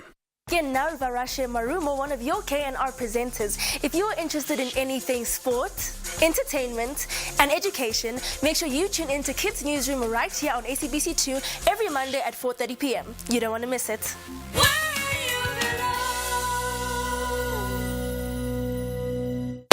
Lindelani ladies are on a massive search for 3 points, but TS Galaxy ladies say they will travel back from eThekwini with a song of jubilance. This is the Hollywood Bet Super League. Witness the queens of the beautiful game, Lindelani Ladies FC versus TS Galaxy Ladies FC on Sunday 28 April at 11 a.m. Live on SABC Sport on DTT Channel 4. Also available on SABC Plus and SABCSport.com. Hashtag we love it here. Proudly brought to you by SABC Sport. For the love of the game. For the first time in 30 years, the ANC is set to lose its majority. Opposition parties have united as the multi-party charter for South Africa. A strong democratic alliance with a proven track record Can anchor a new government that serves the people. But a new government that works is only possible if you vote for it. Let's unite and rescue South Africa. Vote DA. The biggest public employment party advertisement was paid for by the political party concerned. The views expressed in this advertisement are those of the political party and not those of the SABC. The biggest public employment program on the continent, the Expanded Public Works Program, is celebrating 20 years, and President Cyril Ramaphosa will unveil Phase 5 of the rebranded EPWP, aimed at creating millions of new work opportunities for poor households. The Minister of Public Works and Infrastructure, Sekla Zikalala, along with Eastern Cape stakeholders, invites all residents to follow the events on social media on April the 24th from 8 a.m. The Expanded Public Works Program, improving, changing people's lives and building better communities.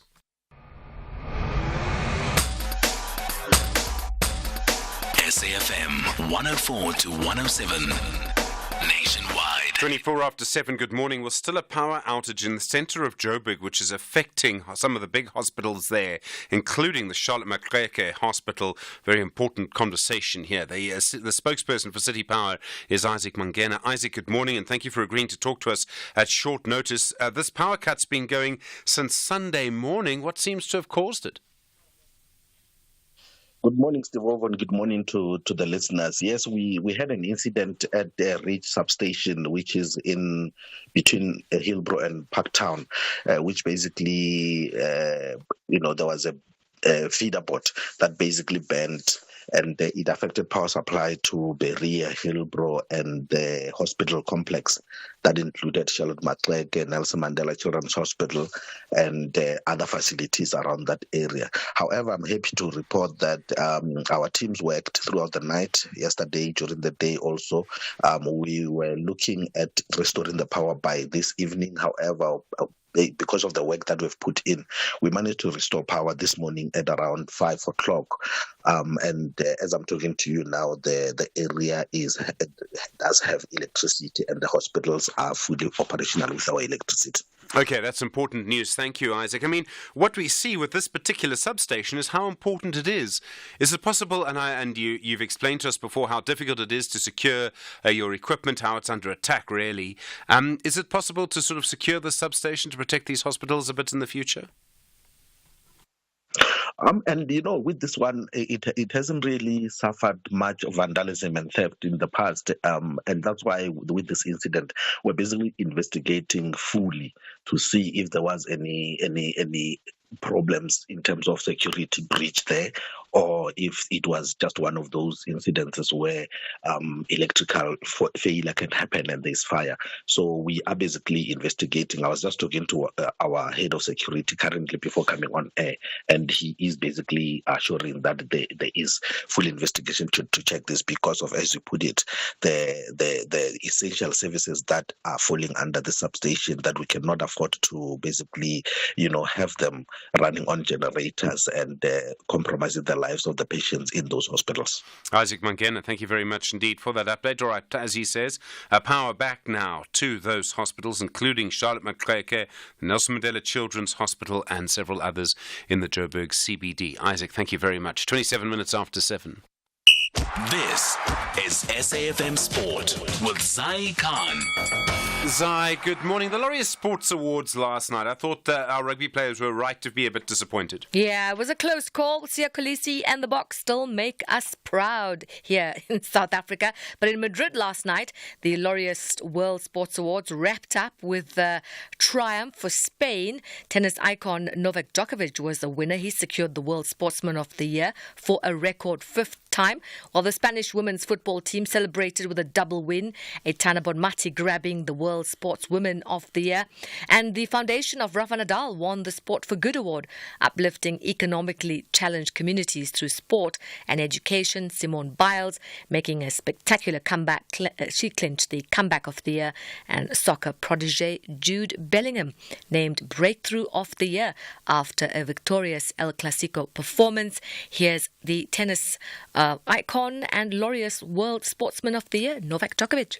In the midst of incredible division in the world that we're experiencing today, be part of something that really truly unites people on the deepest level, and sport is exactly that. It shines the light for these young people around the world, and it shows them the right way that wherever you are from, whatever culture you're coming from, a tradition or color of your skin or language that you speak, sport is a universal language that unites us all. In the meantime, the Springboks are gearing up for an exciting end-of-year tour with a packed schedule. They'll face Scotland, England and Wales on consecutive weekends in November. The tour kicks off in Edinburgh against Scotland on the 10th of November. Soccer, Chelsea, they'll be without their top scorer Cole Palmer when they visit Premier League leaders Arsenal tonight.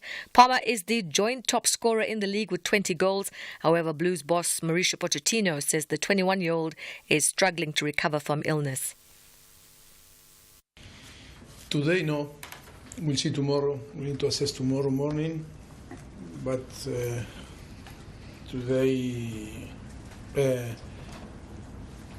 no. Today, I don't believe that can be involved. But we need to assess him tomorrow, and then we will decide.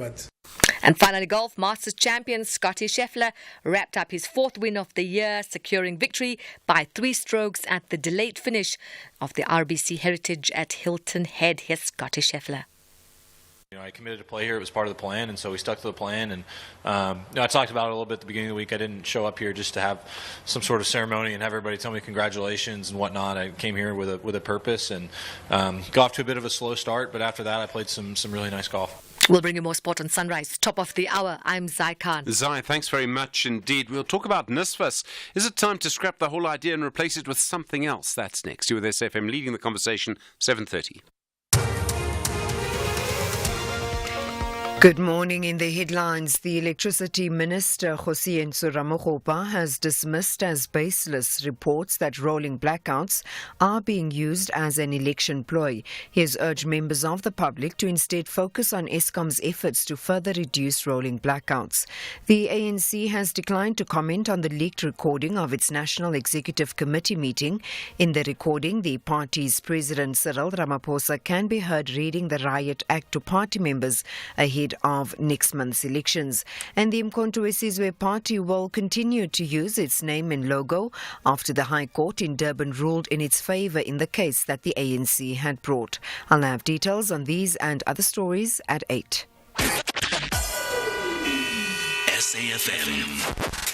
guiding you through the rush hour traffic. Still quite slow in Pretoria's N1 South. There is this collision scene just by the N4 Emily Highway. So traffic under pressure all the way back through to the Montana exit. If you're coming from the Montana Sefako Makato Drive onto the N1, that's about where you hit the queue, right through Storenville and down towards that crash scene. Traffic lights are out on the old Farm Road junction with Solomon Mashlango. It's not new, but there's quite a heavy backlog from Linwood Road this morning, working through that.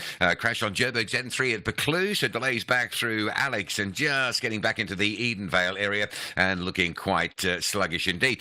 Durban, there is some rain this morning, so take it easy. Couple of bumps and shunts and everything just on a real sort of go slow. Give yourself extra time to get through safely. Some of the highlights, the M13, Hillcrest, Clifftown Fields Hill, very busy. M7 into Pinetown, dreadful this morning. Backlogs from Hunstedman Highway up over St John's Avenue Bridge. The M7 from Queensborough down towards the mess that is Bel Air, and Wakesley is heavy as well. Cape Town, just a reminder, the Baden-Powell Drive closure still in place. It's extensive this morning between Eisleben Road on the Mitchells Plain side and Meway on the Khayelitsha side. That section of Baden-Powell fully closed both ways. And the other standout today is Marine Drive. No traffic lights at Milnerton's Woodbridge Island. That's the Loxton Road junction. That's a heavy queue that extends right back to Bayside Mall. And just a heads up again, if you're coming out of Durbanville, the Tygerberg Road, heading out towards those wine farm sections on your way to Richwood. Very misty and very slow. Rob Byrne, SAFM Traffic. The business update on SAFM. Intel Lenglet, morning again. How are the markets this morning? So Asian markets extended gains as tech shares rebounded on Wall Street, and investors look toward flash business activity figures from Japan, which will be released later today. Now, Tokyo's Nikkei is up 0.3%, and the Asia Dow gaining 0.8%. In the US, futures are mixed. Traders on that end exercising some caution ahead of those earnings. On the local front, markets closing in the green, with the all-share gaining 0.26%, being boosted by the Industrial 25, which closed over 2% higher. The positive momentum, however, not filtering through to the currency markets, with the rand slightly weaker, sitting at 19.19 to the dollar. And then Naspers and Prosus, their shares jumped. The 10-cent game got an early release. Yeah, so this is all for the gaming fans. China's Tencent posted its biggest share price rise in over 9 months. This follows a surprise announcement. Now, the gaming giant shocked markets as it released a mobile launch date for one of its popular games, Dungeon and Fighter. Now, this comes as a big surprise because the company has been dealing with a lot of backlash from the Chinese government as it cracked down on the gaming industry. This took place between 2018 and 2022 and limited Tencent's domestic reach and weighed on profits because most of the launches of its new games were pushed back. So this is good news for the SA market because one of the largest JSE-listed companies, as you mentioned, Naspers, owns a big stake in Tencent through its subsidiary Prosus. And both Naspers and Prosus got a boost from the news, closing Monday higher, up 5.3% and 4.6% respectively. And then Nurse's energy tariff increases. They might be challenged. Yeah, so it's found itself in hot water. The energy regulator might have to go back to the drawing board, ask the courts for an extension on the 12 months it was given to develop a new methodology for municipal tariff increases. And this has to make it in time before the implementation of tariff increases by the 1st of July. Now, according to a MoneyWeb article, experts are saying if NERSA decides to move forward with approving municipalities' tariff applications for 2024-2025 without any clear legal basis, it will be vulnerable to stakeholders taking the decisions on review and at risk of them being set aside. So NERSA's subcommittee meets this week, and it'll be interesting to see if there are any developments on this from them. Intaling Lachela, thanks very much indeed. Back tomorrow, more business news through the day here on SAFM. Call us on 086 000 2032. All right, let's start with Chafiwa in Venda. Chafiwa, hi. You want to talk about the EFF. Good morning. Morning, how are you, Steve? I'm well, Chafiwa. Go for it. Yes, I want to send a message to EFF President Malema and Deputy President Rambo. So if they want to campaign in Venda, please, they must come and apologize to the elders first because what they did to their bank, VBS. Hey. So that bank is closed because of one of there are some of them. They must apologize to the elders, then they must go ahead with the campaign. Okay, so you think they need to apologize first? I mean, they're going to deny benefiting from that. You know that. Yeah, they're going to deny. If they deny, they must not come. Because these elders, they're very angry here. All right. To them. Okay. They're very, very angry. Jafiwa, thank you. On the line from Venda. Interesting call. Mlu on the line from eThekwini. Mlu, hi. The government pension app, what's happened? Even please kindly inquire for us on our behalf, because people want to take pension, they don't know what their status, because that app was working before, like for a couple of months back, but suddenly it's no longer working, you see, and nobody from the government pension fund has audacity to send even the SMS or emails, because they have those details for all the members that are contributing, to say, guys, this is a problem we're facing, this is how soon this matter is going to be solved, because we know there are shenanigans that have happened in the pension fund where people, beneficiaries are being changed, or, so all those kind of things. So I'm pleading with those guys, please. All right, not sleep on the job. Mlu, two questions, if I may. Firstly, are you able to do the same thing online on the website? Is it just the app that's broken, or is the whole system not working? I believe so. I haven't tried on the other side, Stephen, but I'm merely just checking on the app, because the app is more accessible to everyone. You see. Yeah, no, sure. And I mean, I'm sure, like, you set up the app for the people in your family and they use it, Exactly. But maybe just check that. And Mlu, which organisation is it exactly? Is it the PIC? Is it the government pension? GEPF. GPEF. I thought it would be. Yes. All right, cool. Yes. Thank you for that. I wasn't aware of that. Let's see if we're able to do something on that. Mlu, thanks very much indeed. Thanks, David. All right, let's see what we can do. Simone in Stanga, hi. You heard our mediated conversation around artificial intelligence yesterday. Do you know if I'm a human being or not? Well, you are. I'm not so sure about. Are you sure? Well, I wanted to push back on the idea that there is this flood of AI-generated video. Yeah. Especially as misrepresenting stuff in Gaza. There were some deepfake and misrepresented images in the Gaza war early on, both pro-Palestinian and Israeli. But there's no record of AI-generated video. I've been following the events closely. I've checked all the fact-checking resources I'm aware of, like Smudge and FactCheck.org and all of these. And I haven't been able to come up with anything like that. And I know quite a bit about the technology. It's not quite there yet to generate high-fidelity video on the fly.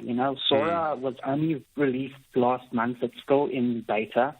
There's LTX Studio that's also only in closed beta. So, these tools are not available publicly yet to the point where you can just generate this stuff on the fly. Then the second thing that I wanted to talk about was, the AI has been used in Gaza. There's this IDF system called The Gospel, which was reported on in November last year. Yes. And more recently Lavender and, where... So just to go back a little bit, Simone, if I remember, these were these systems that actually decided where the Israeli Defense Force would strike, and the huge controversy around it. If I understood it correctly, and tell me if we have the same understanding, is that it would literally say, if there's a person you want to kill, and I hate to talk about it in these terms, but this is what it is, you could kill 5 civilians to get this person. If you do it now, you'll kill 5 civilians. If you do it then, you would kill 10. And are we talking about that?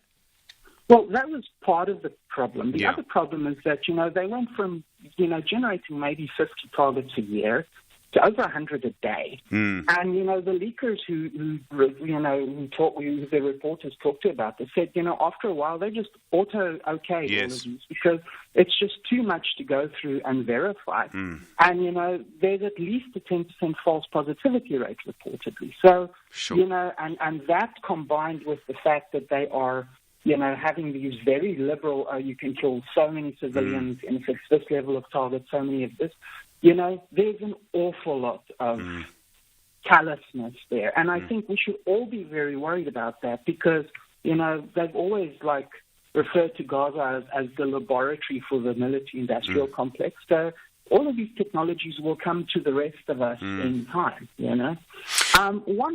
Sorry, go ahead. No, I was going to say, you raised such a difficult decision, because basically computers are deciding who gets killed rather than a human being. Exactly. And I mean, that was the one thing that they always said, we will always keep a human in the loop. Sorry, go ahead. No, Simone, very quickly if you can, though. Yeah, I was just going to say more, Jeremy. There's this idea that jobs lost to AI are just going to be replaced by newly invented work, But automation has gradually pushed us up the skills pyramid, with the first wave mostly replacing unskilled manual labor, and more recently skilled manual labor. But, this new wave of AI really, it leaps up the pyramid and directly exposes, to use the terminology, skilled knowledge, creative management work, that sort of thing, which means we are, as humans, are essentially getting squeezed out the top of that pyramid. And, even as you joked, your job itself is under threat, with that AI Ashley that they ran out in, I think, Oregon last year, So, I think we really have to engage with this now, because otherwise it's going to devastate the workers of the world. Simone and Stung Up, thank you. Very thoughtful call. Really appreciate the time. Interesting sort of thoughts on that. And I worry about artificial intelligence and jobs too. Simone, thank you. Vincent on the line from Blackburn. You heard that conversation with Abahlali, Basim Jondolo, the Shack Dwellers movement. They're supporting the EFF. Yes, good morning, Stephen and fellow listeners. Then I was listening to that interview and I said to myself, funny how politics can be. Because they are saying all sorts of things against the ANC, and they want to work with the EFF. But we have heard that the EFF are willing to work with the ANC. If for instance, Fred Chibambo is made Minister of Finance, So if that happens, let's say that happens, that the ANC and the EFF work together, and already Abahlali and Jondolo are part of the EFF. They are going to work with the ANC, directly. So in a way... Oh, yes. I see what you mean, yes. Like you end up working with the people you didn't want to work with. Yes. So I'm just thinking that's funny how politics can be, Stephen. That's all I wanted to say. That, Yeah. You don't know what's going to happen. Yeah. No, Vincent, predicting the future is the biggest thing in politics, isn't it? Vincent Brackpan, thank you. Very interesting idea. I hadn't thought of it like that. To Groblersdal we go. Pumalelo High. Problems with the GEPF pension. We heard from Mlu earlier about the app. Hi, yes, Stephen. First, before I touch on the GEPF matter, I'm sorry to say this, but the people who are actually screening your calls, please, they need to have a bit more better telephone etiquette. Okay. Beyond that, the GEPF website has been down for the past 2 months. Since March, I've been trying to access it. The self-service, and I had Lou saying that only on his end. I've been calling them, and it has been down on their end as well. Oh wow! Okay, so you can't even when you call the call center, you can't get through. There's a big problem, clearly. I get through to them, and they can't access the system. They can't help me in any way. They can't access my profile. They can't give me anything on my profile. Okay. So it's not only a problem on our end as end users, but also on their end. Right, Pumalelo, thank you for that, and sorry about the other issue you referred to. We'll have a conversation around it. Percy and Matlasana, hi, for Fikile Mbalula, the Secretary General of the ANC. Good morning. Hey, good morning, Stephen. How are you, my brother? I'm well. Go for it. I think ANC and Fikile Mbalula, they need to stop fighting MK because of 2 days back on Sunday, Fikile Mbalula was here in Matlasana in Kanana. It was a disaster. Was addressing 36 residents of Kanana, even myself. I think we've been 36, 37 when I include myself. Things was bad. It was a big disaster in the history of ANC in Kanana. But it was a nice experience of a campaign from the ANC because of when Fikile Mbalula busy talking, you can raise up your hand. He stopped to talk, said, what is your question? He said, Fikile Mbalula, Mayor of Matosana, refused to resign. So please, can you force Mayor to resign, even Tate for Sanko to resign? So I think they need to focus on campaigning because of it is a big mess. The residents of Matosana, in Dr. Kenneth Kaunda, they are not there for ANC, and things are tough. Even on the street, you don't see anything for ANC. Hey, I don't know. All right. They are beating MK. All right, Percy on the line from Matlasana, thank you. Interesting to hear so many reports from different places. He's saying in Matlasana, you don't see many ANC posters at the moment. 14 minutes to 8. First in the morning, SAFM Sunrise with Stephen Grootes. All right. Well, lots of conversations happening around NSFAS at the moment, and you know that it's basically been taken into administration. Just a few years ago, it was all sort of set up again after problems before, but the National Student Financial Aid Scheme having so many issues recently, the Independent Institute of Education suggesting that, in fact, the whole thing needs a complete overhaul. Dr. Linda Meyer is the Managing Director of the Independent Institute of Education's Rosebank College. Dr. Meyer, good morning. Good morning. You want a complete overhaul. What kind of change are you proposing? So there are two possible scenarios. The first being that, for example, banks take over the administration of the disbursement of funds. The second proposal is that the Department of Higher Education and Training, that disperses billions of rands to universities each year, set up a directorate within the branch of higher education and disperses the funds to universities, as is the only model that has ever been shown to work, and that money then gets dispersed by the universities to the NSFAS students, which are actually under their ambit of control, because they know whether the students are enrolled, they know whether the students are attending class, what their progression is in terms of their academic journey. There are other things you could do. I mean, you could just say that higher education to an undergraduate level is sort of free, people apply, and government funds the universities directly and would sort of take out NSFAS. I can think of arguments against that. But is this a moment for that conversation? Absolutely. So for the tuition fee model, that is an absolute solution that can happen. So excellent suggestion. It doesn't seem that there's any appetite to do it. I mean, I'm not entirely sure why, but NSFAS seems kind of here to stay, at least for the moment. Well, yes, they are here to stay, and certainly we have to start discussing the critical issues. We have the chairperson of the board fired, we have the CEO fired, yet the 4 companies that are implicated in them being fired are still continuing to do the work. So when we speak about, transparency, that we start fighting corruption and that we start optimizing administrative processes, because at the back end of this, Stephen, we have students that are starving, students who are being evicted out of their accommodation.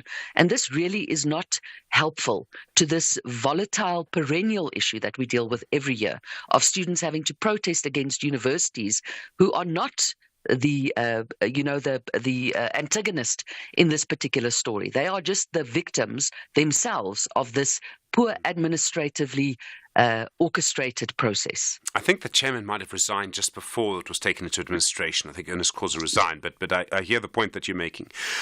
Dr. Meyer, if I may, there's another issue that's been on the horizon in your sector in higher education. We saw over the weekend an honorary doctorate was given to an actor by an institution that calls itself the International University, the Trinity International Bible University.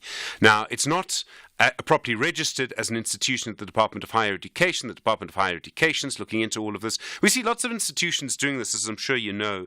When you find that institutions that are not registered are claimed to be giving honorary degrees, does that weaken your sector as a whole? Does it weaken the institutions who are registered? Stephen, so the first point around that is only public universities are allowed to issue honorary doctorates. And as a sector that is highly regulated, the private higher education sector, when rogue or bogus institutions, because this institution has issued many of these, is operating in Pretoria. It's not an internationally affiliated institution even. It just put that name in its nomenclature, is issuing these particular doctorates. It points to a weakness in the system, not to the private higher education sector. Because specifically, if you award qualifications that you are not registered for in terms of the Higher Education Act, that is a criminal offence. Secondly, if you purport to have any sort of qualification that is not registered on the National Qualifications Framework, that also is a criminal offence. So the enforcement of these particular transgressions becomes critically important, and the department has a huge role to play in this. And we see this every year when Dr. Issa goes around closing down bogus colleges.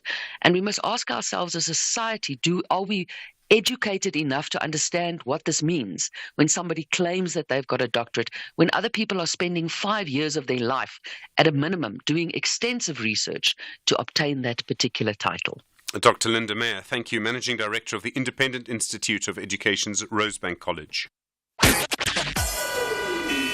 SAFM, guiding you through the rush hour traffic.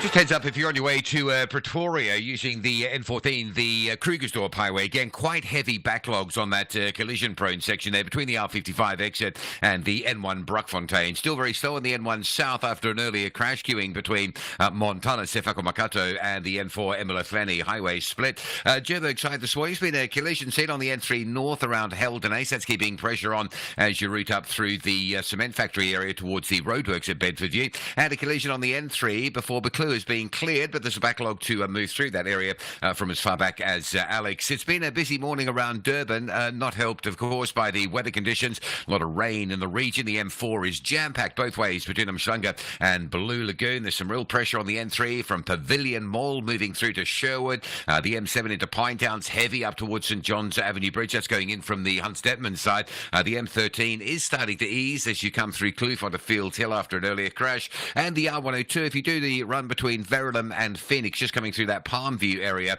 down towards sort of Trade Centre, that's very busy as well today. Cape Town Wynberg is a mess. There's a police incident which has closed part of Carhill Road and Waterloo Road. So that side of Wynberg is heavily backed up. You're talking about some heavy congestion on the area just to the sort of western side of the main road through the Wynberg area. Very heavy backlogs there. And no traffic lights on Marine Drive at Loxton Road, Woodbridge Island. So super heavy coming out of Tableview this morning. Quite misty as well around parts of the Cape Town region. So drive carefully if it's misty where you are. And Baden-Powell remaining closed this morning between effectively Mitchell's Plain and Khayelitsha. The road closed between Muway and Eisleben Road due to protesting. Rob Byrne, SAFM Traffic. Bridget Masinga on SAFM. What did the event of the stroke do to you? Was there an anger towards God at some point? No. I was confused, and then when I found out a day later that I had stroke, then I accepted.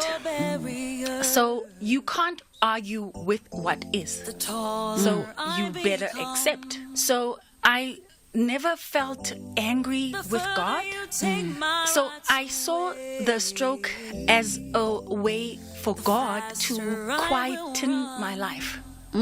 So he showed me so much love. And through people, through my family, through my fans, he showed me so much love. I have had wonderful experience through my stroke recovery. Oh, wow. Yes. Something inside so strong. You are listening to The Full Circle. Conversations that you connect with and react to. SAFM. 6 minutes to 8 the time of SAFM Sunrise. Well, as you know, we're speaking to different parts of our community and our society ahead of the elections. What message are they getting from political parties? Matuba Makhlachi is an LGBTQI activist and communications and media relations manager at Outright International. Matuba, good morning. Hello, Stephen. Thank you so much for having us this morning. Sure. Most parties claim to want votes from most people. Are you seeing any sign that parties are working to appeal to your community at all? Yeah, well, Stephen, maybe before I even answer your question, because people have never heard of Outright, I'll take 5 seconds to tell you what Outright is. And we are a global organization that works with partners around the globe to strengthen capacity for LGBTIQ human rights movement. And we document and amplify human rights violations. And to come to your question, you know, the attention we got in a single election in our electoral history as queer people is quite interesting, because South Africa has no history of a prominent feature of queer issues in election campaigns. And I do want to add how the media gets caught in this silly season, as we call it, before we get to the manifestos, because I have looked at the manifesto. It was interesting to see queer people being so prominently featured. And I should say that when reporting on like a former president saying the most homophobic statements, we must imagine how vulnerable queer people become, especially in townships and informal settlements where we see a spike in hate crimes when there's populist utterances by prominent people. And it's a pattern that's too familiar to me in the line of work that I do, that I've seen in Uganda, Ghana, and Burundi, where queer people are displaced when a prominent person in the media is accused of homophobic, statements and so on. And I think it's the responsibility of journalists during this time also, to show those repercussions of such utterances. And sorry to interrupt you, Matuba. I mean, in a way, and I was going to come to what you're talking about, it seems to me that actually there's several parties that almost compete to be more homophobic than the other party. They're publicly homophobic because they want to win votes. I mean, the scary thing is that might work. Yes, and I mean, if you are a mainstream person that's not queer, that doesn't really matter. But it's very worrying to see LGBTIQ community and individuals becoming a political football of some sort, and we really focused on three big parties, which is the ANC, the EFF, and the DA, where we saw actually mentioning the queer community deliberately, so except for the DA. I'm lying, because the DA had no mention of the queer people. So I was taking comfort in seeing the ANC and the EFF being with such precision in what they intend to do for the queer community. But actually what has more damage and more impact is the homophobic populist views that smaller, insignificant parties, in my view, utter during election campaigns, because that's what's picked up by the media, and it circulates, and then it breeds even more homophobia, because I think we don't want to accept that South Africa is a very homophobic and transphobic country, and it's people like me who have some kind of social status that have the privilege of not suffering hate crimes because of the person that I am and what I have and the space I hold in society.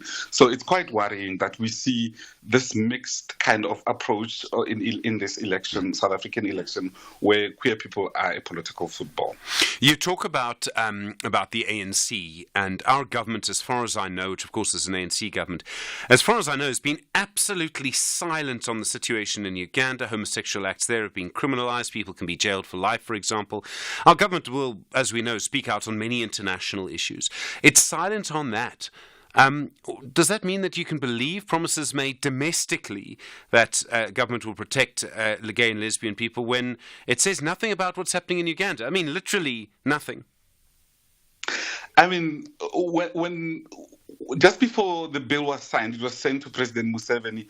We hosted President Museveni here in South Africa, and you, the media, you, the assignment editors, Stephen, did not tell your journalists to ask those pertinent questions. It was a dress rehearsal as usual. Nobody asked difficult questions. So I don't have a lot of faith in politicians, but I had a lot of faith in journalism in this country, which is failing us dismally at this point. So I think the government and journalism at this point are in the same WhatsApp group, in my view. For the community, for the queer community, Stephen. Okay. Do you think anything? I mean, there are deep shifts in our society. You used an interesting, helpful phrase, I think, around people who have sort of social capital, and I think in some cases, people can live a life as a member of your community. And face very little prejudice, but in many cases, that's clearly not true. Is our society moving? Is it shifting in the right direction, do you think? Like I said, I mean, South African policies have intensified their commitment to protection and realization of human rights. And it all goes with political will, whether those things are implemented. And when you look at how, if you look at brochures that talk about queer life in South Africa or travel itineraries for queer people to South Africa, it never talks about people on the ground. And that's the kind of work that I do when we focus on LGBTQ lives. We focus on people on the ground because sometimes people survive. As I said, people survive these prejudices. I survive these prejudices because of really who I am and the privilege that I have. But I don't think that society is moving towards a meaningful direction that can say that it's safe to be queer in South Africa for everybody, because if other people are still not free, we are not free at all. Because and a simple example is the Vatican earlier last year in December said they would bless same-sex couples, and there was so much reluctance even in all the colonial Protestant churches in South Africa, almost none of them actually bless same-sex couples. I just came back from a Lutheran church convention for priests where it was divided. People were talking about leaving the church if same-sex couples are blessed.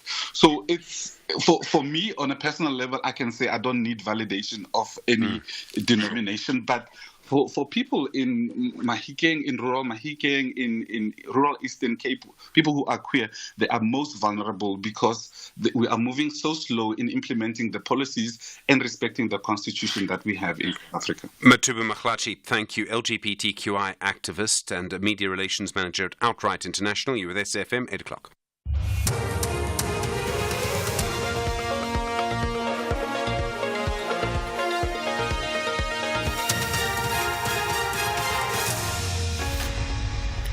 In our top stories, reports of load shedding used as an electioneering tool dismissed, and police make killing of Mashata a priority. Good morning. We start with election news.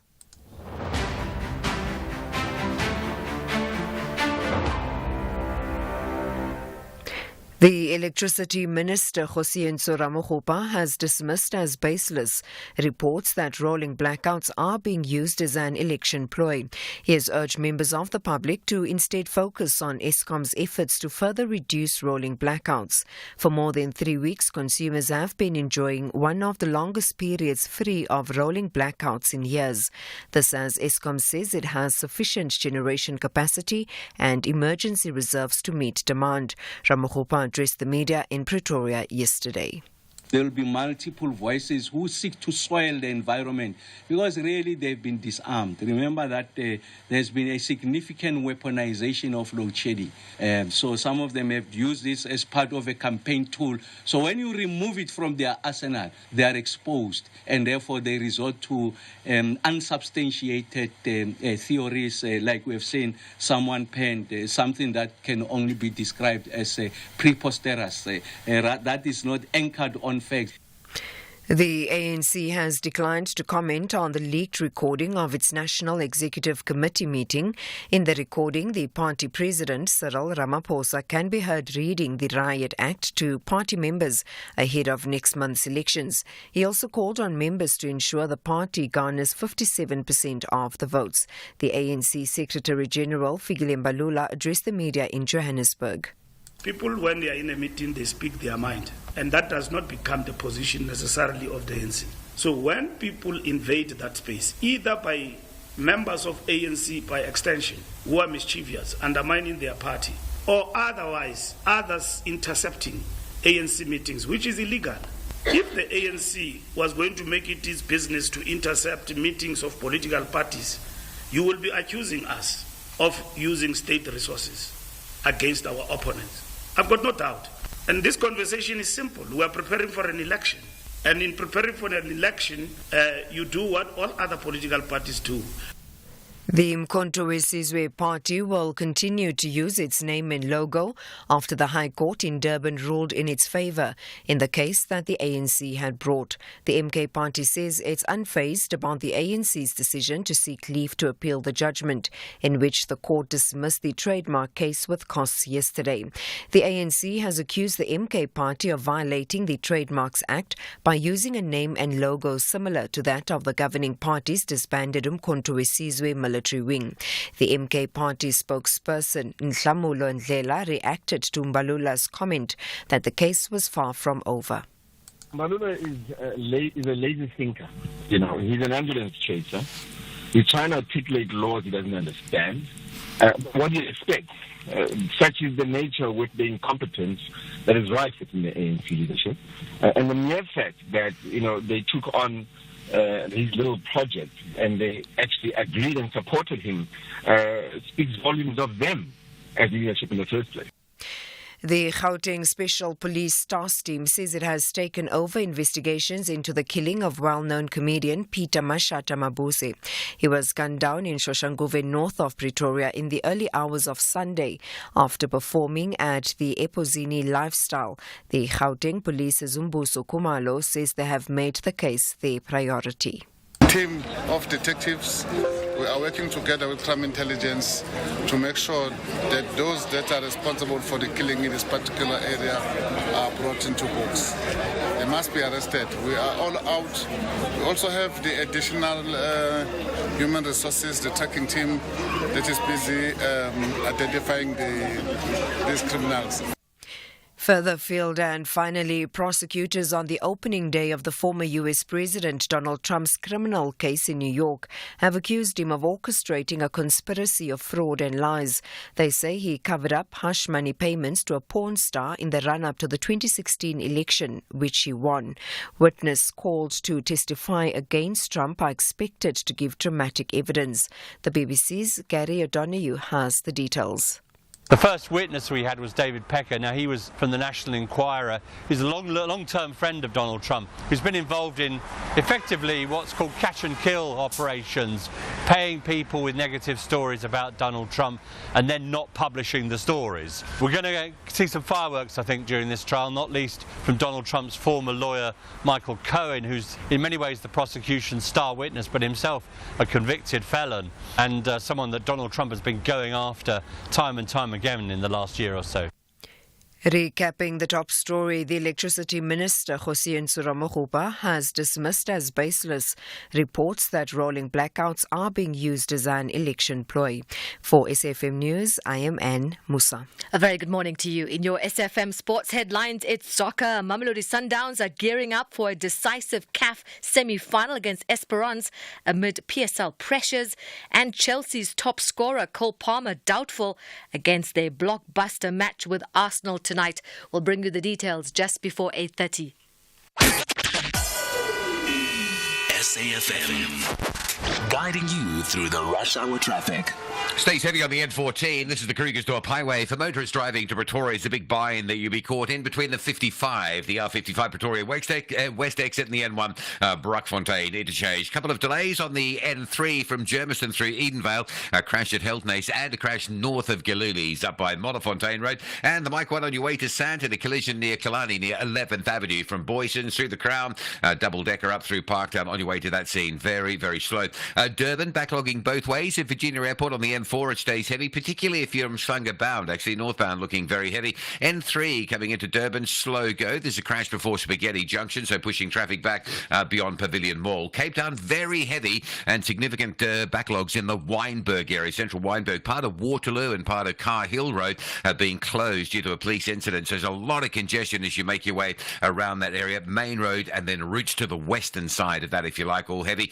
Collision coming out of Hout Bay. It's Victoria Road at Seikabossi is the bottom of Seikabossi, so traffic behind that's heavy. And there's two crashes around the Sun Valley area, one on Okarb Savek near Bullaloo, and a big one on Komiki Road at Okarb Savek. Komiki Road out of Komiki towards Sun Valley, heavy queues there. Rob Byrne, SAFM Traffic. SAFM Sunrise. A vivid start to your day. 9 after 8, good morning. You're with SFM Sunrise. I'm Stephen Grootes. Right, we'll find out more about the update to WhatsApp and what Meta AI is. One of my key questions is also, is my information that I now give to WhatsApp whenever I use messages, is it as safe as it was before the update, if you see what I mean? And then your mediated conversation's been such an interesting issue. We've had so many calls on it around the registration of spaza shops. And coming out of this are conversations around who's running spaza shops, why some spaza shops seem to do better than others. We'll actually speak to the head of the Somali Association in South Africa. He's worked in the trading space as well, and ask him about that. And I know we've spoken to him in the past, years ago. He has a lot of sort of experience in the sector and sort of explain, a little bit more about it. So I'm looking forward to that conversation. We'll hear from the Informal Traders Associations, from the Black Business Council as well, and see what their attitude is to all of that. You know the number, 086 000 2032. It's 10 after 8. At SFM Radio and at Stephen Grootes on Twitter. Well, yesterday we spoke about artificial intelligence in our mediated conversation. Tom, you heard that. Good morning. You're on the line from Joburg. Yeah, good morning, Stephen.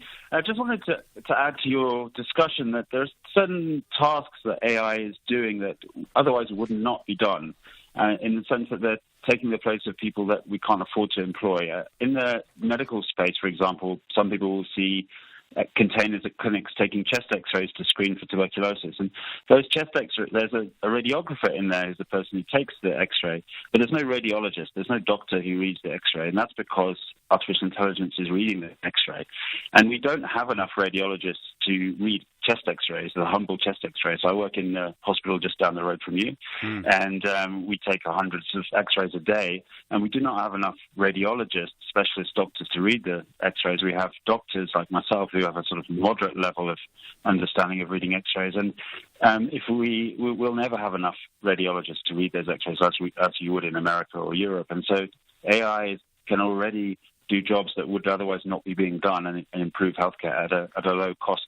Another example is taking a picture of the back of someone's eye to look for diabetic changes in the back of the eye. We don't have enough doctors to look at those images, and yet we now already have computers that can do it at the level of a doctor or better.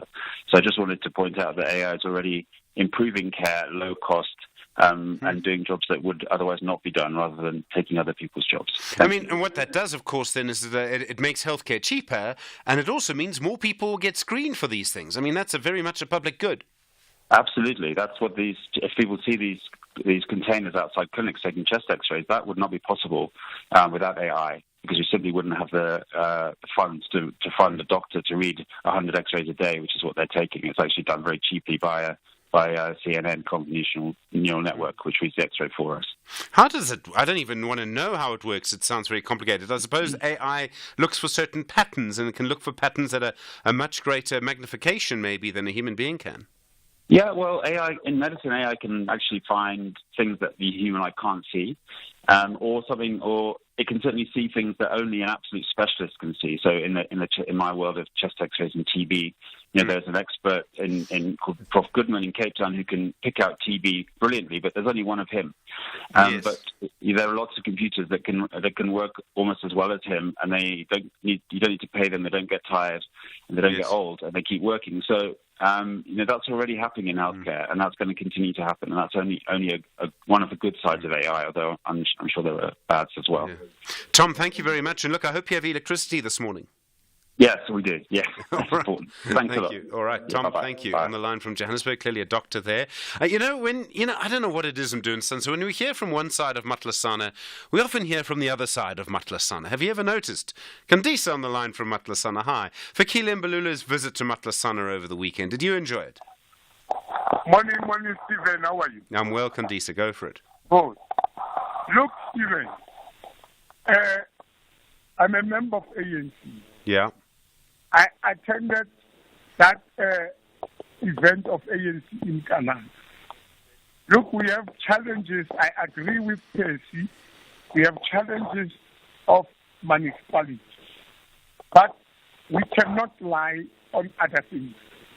You see, ANC members, they attended that event. Even we do door-to-door with the SG of ANC. You see, we have to separate other things. Yes, ANC has taken a decision that the mayor, the CFO, and other members of Trojka to resign. That is an internal issue of ANC. No opposition there. All right. Because those people are members of ANC. And let me tell you, Stephen, we understand as ANC that there are people who have no interest of ANC, but they want only to be in government of ANC. They do their things in government so that they must destroy this organization. It's wrong. All right, Kandisa and Matlasana, thank you. I think we've heard you. I think the point that you're making about the separation, 8:15. First in the morning, SAFM Sunrise with Stephen Grootes. Well, there's been news over the last few days about the number of teacher vacancies and confirmation that in KwaZulu-Natal alone, there are 7,000 teacher vacancies. However, the Basic Education Department says this doesn't mean learners are left without teaching. They are still being supervised. It must have an impact on teachers, though. Tharona Moodley is the KZN Chief Executive for the National Professional Teachers Organisation of South Africa, the Teachers Union NAPTOSA. Tharona, good morning. Hi, good morning, Stephen. Good morning to the listeners. 7,000 teacher vacancies. What impact does that have on the teachers who are teaching there? It must have a big impact. Well, look, first, Stephen, I must say that these figures that the minister has announced specifically regarding KZN is quite a surprise to the union, because we sit in the provincial ELRC and we were informed that there's about 1,400 vacancies in the province. So, firstly, I would want to question those figures in terms of what informs those figures in terms of the minister's announcement. And surely, as you said and correctly pointed out, that there's this public perception that's been created that there's 7,000 classes without teachers, or children are not being taught, which would amount to thousands of children. And this is incorrect, because we do have temporary educators who are teaching the children, the learners at the moment. I suppose the question also becomes, if you don't have enough teachers, does that lead to bigger classes? Does it lead to teaching being effective? Things like that. I mean, are you coming across problems like that, particularly in KZN? Yes, well, we do have an added burden to the existing teachers in the school. Of course, if it's a specialist subject, those who are able to teach the subject have to teach more than they have to, more hours that they have to do, more assessments than they have to. And this particularly amounts to an unfair labor practice, because there is a specific time allocation for teachers to teach in terms of the hours they should be teaching. So it's impacting on the existing teachers in the system. And also, Stephen, it's the problem with having temps in a system as large as that of KZN, which causes instability in the entire system. You can't have teachers moving around every 3 months. It's not good for them in terms of their professional status, in terms of their job security. But for that particular school, there would be lack of accountability if you have temps there and people coming in and out. So it's not the ideal situation. We need these posts full on a permanent basis to have committed people in there, know that they have a permanent job, and it doesn't impact on existing staff in a school. Is there any particular reason why there's so many unfilled posts? I'm presuming there are unemployed teachers willing to do the job. Well, unlike other private sector and other sector departments, filling of posts in education is a complex, complicated one that lends itself to delays, particularly the involvement of governing bodies that must make appointments, and they make recommendations, and that recommendation must then go through a whole system in terms of the district. It must be vetted there, then it goes to the head of the department who makes the appointment. So we must also look at the system of making appointments. It's complex, it's time-consuming, and that is one of the reasons why we have these delays in KZN. And in this province, we have a centralized process of making appointments. Out of 12 districts, it can only be made by the head office. So can you imagine how this clogs up the system in terms of delays? And that is where we are at. It's a system problem that we need to fix. Tharona Moodley, thank you. The KZN Chief Executive of the Teachers Union, NAPTOSA, 19 after 8. Getting more money into your pockets has never been this simple and exciting. With SABC's new Simple Watch and Win game show, you can get more Zaga in your pockets. Catch more Zaga every weekday on SABC 1 at 9 p.m. You could win your share of 50,000 Rand. All you have to do to win is give the correct answer for the day. Just dial star 120 star 332# to register and play. The cost is R1.50 per minute. You could win big with more Zaga. Only on SABC 1. There's a song that goes, "Money can't buy me love." And that's true. But then they told us all you need is love, which anybody with a mortgage will tell you most certainly is not true. Love won't pay your parking tickets or your student loan. It's also needy. It requires effort, availability, constant care. But more importantly, love requires time. And while money can't buy you love, it can certainly free up some of your time. Time to spend on the things you love, with the people you love. And if you're looking, maybe even time to find the one you love. That's why, after 50 years of investing, we've learned that time is the greatest gift of all. And the good news is, if you invest early, time gives you money. And then money gives you more time to do the things you love. And don't you love that about investing? Ellen Gray, long-term investing. Ellen Gray is an authorized FSP. Attention to all music lovers. The highly anticipated Metro FM Music Awards are finally here. Y'all ready? Purchase your tickets to gain access to the awards ceremony and the live concert happening on the 27th of April 2024 at Mbombela Stadium, Mpumalanga. Yo, we about to have some fun in here. You can now secure your tickets from 300 Rand at www.computicket.co.za. Yeah, man, this is a big night.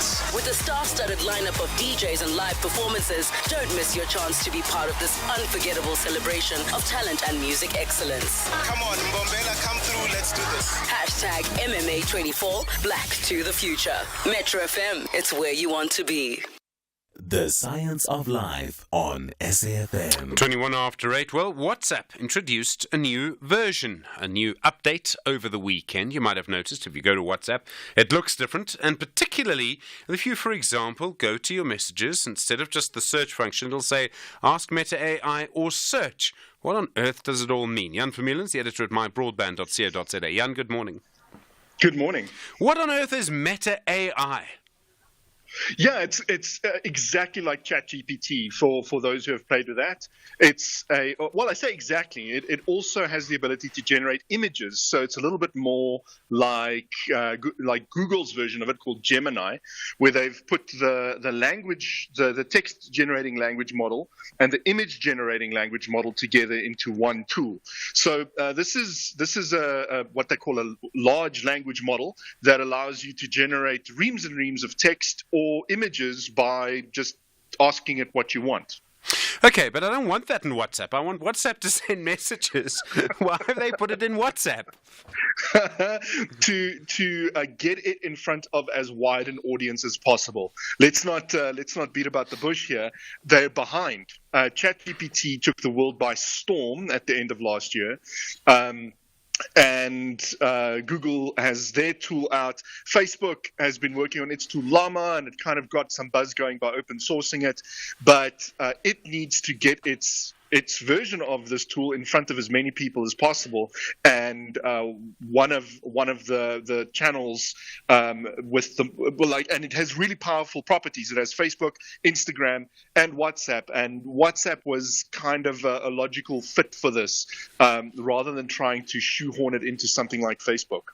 So is it a bit like if you go to a shopping center and you want to go to a shopping center for something specific, and to do that you have to walk past the big display window selling something else, and you have to look at that to go in? Is it like that? They're basically saying, we know that you use WhatsApp, we know that in South Africa you love WhatsApp, and that we give it to you for free, but now you have to look at this first.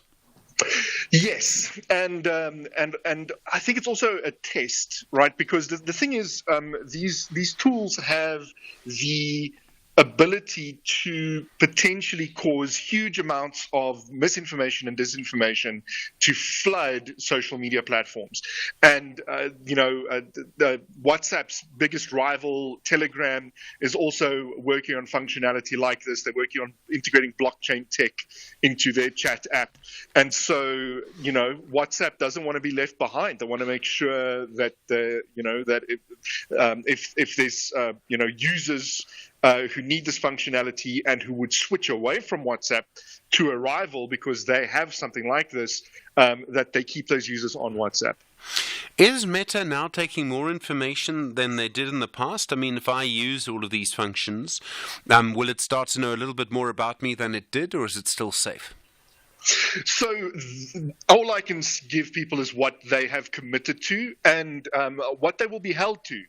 So keep in mind that if it turns out that they were lying, they will get nailed with huge fines in the European Union, especially, but probably in the United States as well. So Meta has said your chats remain private. They still, do not know anything about your messages and what messages you're sending to people, and they are not collecting anything out of the AI prompt that you are not giving that AI prompt. So if you post personal information in the AI prompt, then it might collect that data. But otherwise, it's not collecting any more personal data than it was already. And it warns people against posting personal information in that prompt. But now they've gone and integrated the AI prompt into the search bar, which is a potential cause for concern. I don't know why they decided to do that. Well, I do know exactly what I said before. They're trying to get this in front of as many people as possible, but that has some real potential for finger trouble, where you send something that you thought you were searching for, but instead send it to the AI. There's something about WhatsApp which is absolutely extraordinary, right? Which is that so many millions of South Africans and Brazilians and Indians and many people around the world use it. And they use it for everything. I mean, where I work would probably, our group would fall apart. Our group, there you go, would fall apart without it. And yet it is free. And yes, there are data costs, but those are tiny, really, for what it is. And yet this is provided for free by a for-profit company. And the for-profit company wants something. Is this the thin end of the wedge? Is this the beginning of that for-profit company now going to finally get something back for giving you WhatsApp? Yeah, so they've already started doing that with a business functionality. So you're able to, I don't know how many people know this, you're able to run a whole shop on WhatsApp if you want. I've seen some South Africans use that to great effect, essentially launching whole SMEs, e-commerce ventures in WhatsApp. So it has business functionality that you have to pay for, but I don't know how much money they're making off of that, if that's nearly enough to cover how much WhatsApp cost them. I don't yet see how the AI functionality is going to make some money unless they eventually charge for additional features. So, in other words, you pay for a WhatsApp premium and then you get, this great AI functionality with it. Maybe that's what they're aiming for in future, but they need to be careful. So, for example, its biggest rival, Telegram, has launched ads in big groups. But if WhatsApp starts dabbling with ads in the app, that is how you get people to switch to alternatives. And so they've been very careful about how they monetize WhatsApp, because they know that their competition is waiting in the wings to lap up anybody who throws their toys and says, oh, that's it, I'm not using WhatsApp anymore, they've made it worse, I'm leaving to a competitor. So they've been very careful about how they monetize the app. Thank you very much indeed. I really appreciate that. Jan Vermeulen's editor at My Broadband, 28 after 8. This is SAFM Sport with Zai Khan. Zai, good morning. We all know Mamelodi Sundowns will be the first to use AI. What's their latest? Yes, their WhatsApp group is buzzing harder than a vuvuzela. I think tonight they'll take on Sekhukhune United. They also have a looming CAF Champions League semi-final rematch against Esperance. After a narrow defeat in Tunisia, Sundowns' focus is split. They aim to keep their domestic title pursuit on track while also preparing for their critical continental fixture. Now, questions arise whether head coach Rulani Mokoena should step back tonight to strategize for the upcoming Champions League match. Despite the pressures, Sundowns are expected to show no signs of distraction or compromise in tonight's game, which kicks off at 7:30. Meanwhile, Chelsea will be without their top scorer, Cole Palmer, when they visit Premier League leaders Arsenal tonight. Palmer is the joint top scorer in the league with 20 goals. Chelsea manager Mauricio Pochettino believes his side are still capable of winning away to table-topping Arsenal, even if Palmer is absent. With and without, always we believe that we can win.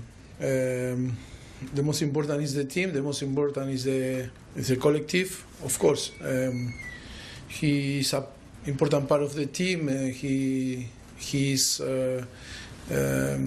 doing fantastic for us, but I think that is Chelsea, and of course plenty of players that can perform and to do the job also. Golf now. Masters champion Scottie Scheffler wrapping up his fourth win of the year, securing victory by 3 strokes at the delayed finish of the RBC Heritage at Hilton Head. A 2.5-hour storm and rain delay meant play was suspended. Scheffler still having 3 holes to complete with a 5-stroke lead. He claimed his 10th career win on the PGA Tour, becoming the first player to win 4 times in a 5-tournament stretch since Tiger Woods did that in 2007, 2008. Here's Scheffler. When I show up at tournaments, I try to do my best, and I've talked a lot about kind of the preparation and what it takes for me to show up on a first tee ready to go, and I feel like I've been putting in the work and been playing some good golf, and it's definitely it's nice to be seeing some results for that with wins. At times last year I felt like I was playing some good golf and wasn't winning, and so now it's nice to be sitting here winning some tournaments. We'll bring you more sport on SFM around 12:30. I'm Zai Khan. No, it's golf. We'll be focusing more on the registration of spaza shops. That's next. You with SFM leading the conversation, 8:30.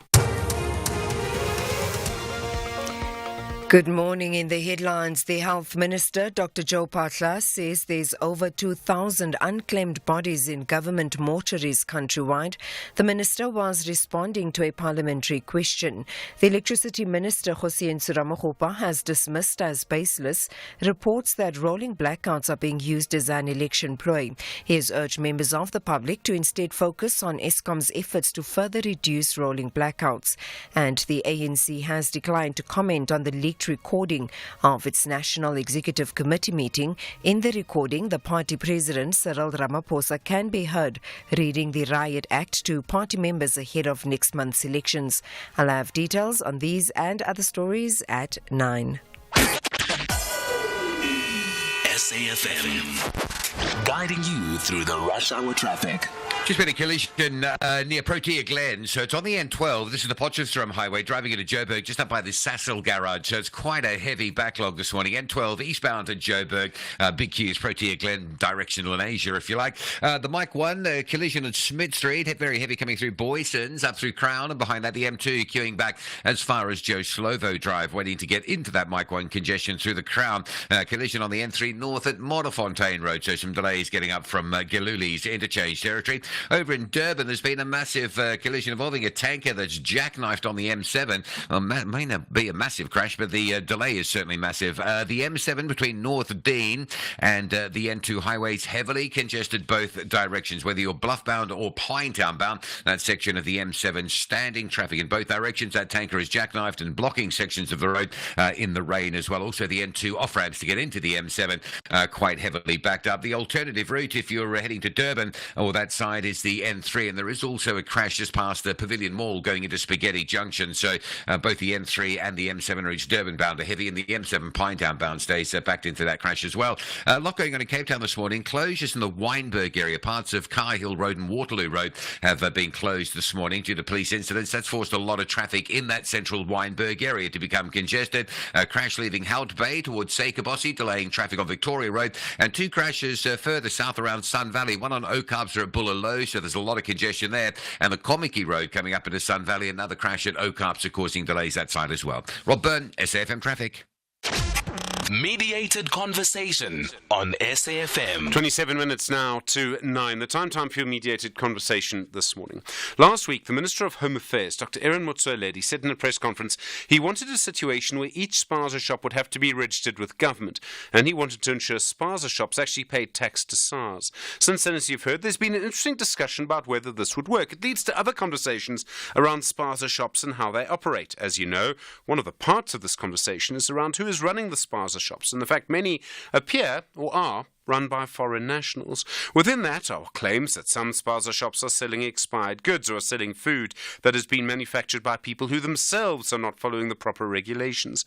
So then, would registering spaza shops actually work? What would it change? And how could government ensure that all spaza shops would be properly registered? Well, first this morning, you'll hear from Rashida Muller. She is the president of the National Informal Traders Alliance of South Africa. Then you'll hear from Abdi Kader, national chair of the Somali Association, but has a long history himself as well of working in this sector, and the view of the Black Business Council. Their CEO is Khanki Matabane. We start then with Rashida Muller, president of the National Informal Traders Alliance of SA. Rashida, good morning, and thank you for your time this morning. Good morning, and yes, indeed, it's a great, beautiful morning this morning, and yes, let's put things on the table. Are spaza shops and informal traders registered with any body at the moment? Are they registered with government in any way? Well, from the perspective of NITASA, the National Informal Traders Alliance of South Africa, we know that the informal traders are supposed to be registered with municipalities. It is important that when you operate on the land of the local government land, that they need to know who is on that land and operating informal business. So yes, most of our members across the country are organizations who are coordinated under the NITASA banner, and we are registered with our municipalities, but there are a mountain of challenges that we can go into with regard to that, because government is not working very close to us as a national forum. Government needs to work in partnership with us so that we can do this together, but they do not.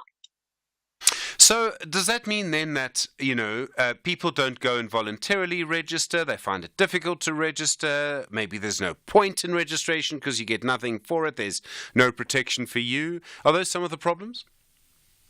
Absolutely. Absolutely. And on top of that, government does not, or local governments do not have the capacity. They do not have the capacity, and that is why we are saying, as organizations across the country, we will assist in partnership with government, but that has never happened, and we are still lobbying for that partnership where we say that we will help you, because informal traders eke out a survival. It's important for them to be registered. We are all registered here in Cape Town on the database of the city of Cape Town, but there are thousands and thousands of traders who are not registered, who are trading on land which is not really demarcated for trade. Would it be easier if national government took over the registration? In other words, it wasn't just done through a council, but done perhaps through national government or maybe through SARS, the Revenue Service? How are they going to manage that? It's going to be an impossible task. It's 30 years down the line. There has to be organized business working with government to ensure that we get the registration correct. They need to. We are extending a hand. But if they can, I don't see it happening, because in every corner of our beautiful country, we have informal trade. Whether it's a spaza shop or whether it's an informal trader, people are trading because people need to earn a living.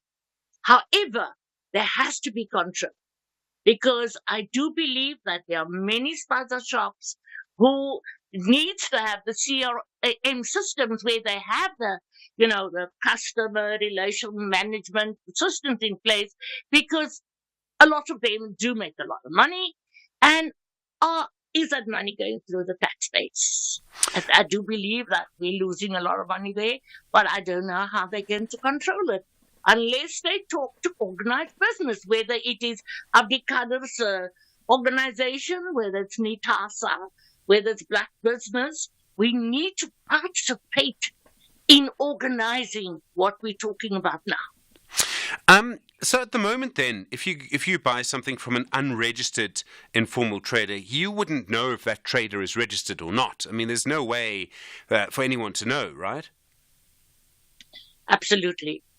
It's no way for us to know, but we within the organizations know our databases, know our membership, and we engage municipalities. So we are organized. Okay, and that means then that if you bought something from an informal trader who was not registered, and unless they were still in the same place where you bought it from, there's no recourse, there's nothing you can do. You wouldn't have contact details, you wouldn't have anything. Yes, that is the current status quo. And therefore I say, government, get us around the table. Don't work in silos. We need to work with you.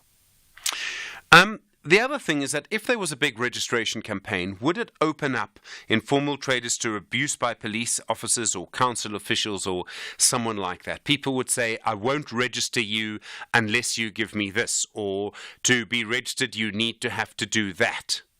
In other words, there would be the potential for abuse here. Oh dear, oh dear. And that's why I will refer you back to the fact that it cannot be done in isolation. Yes, we do know corruption takes place.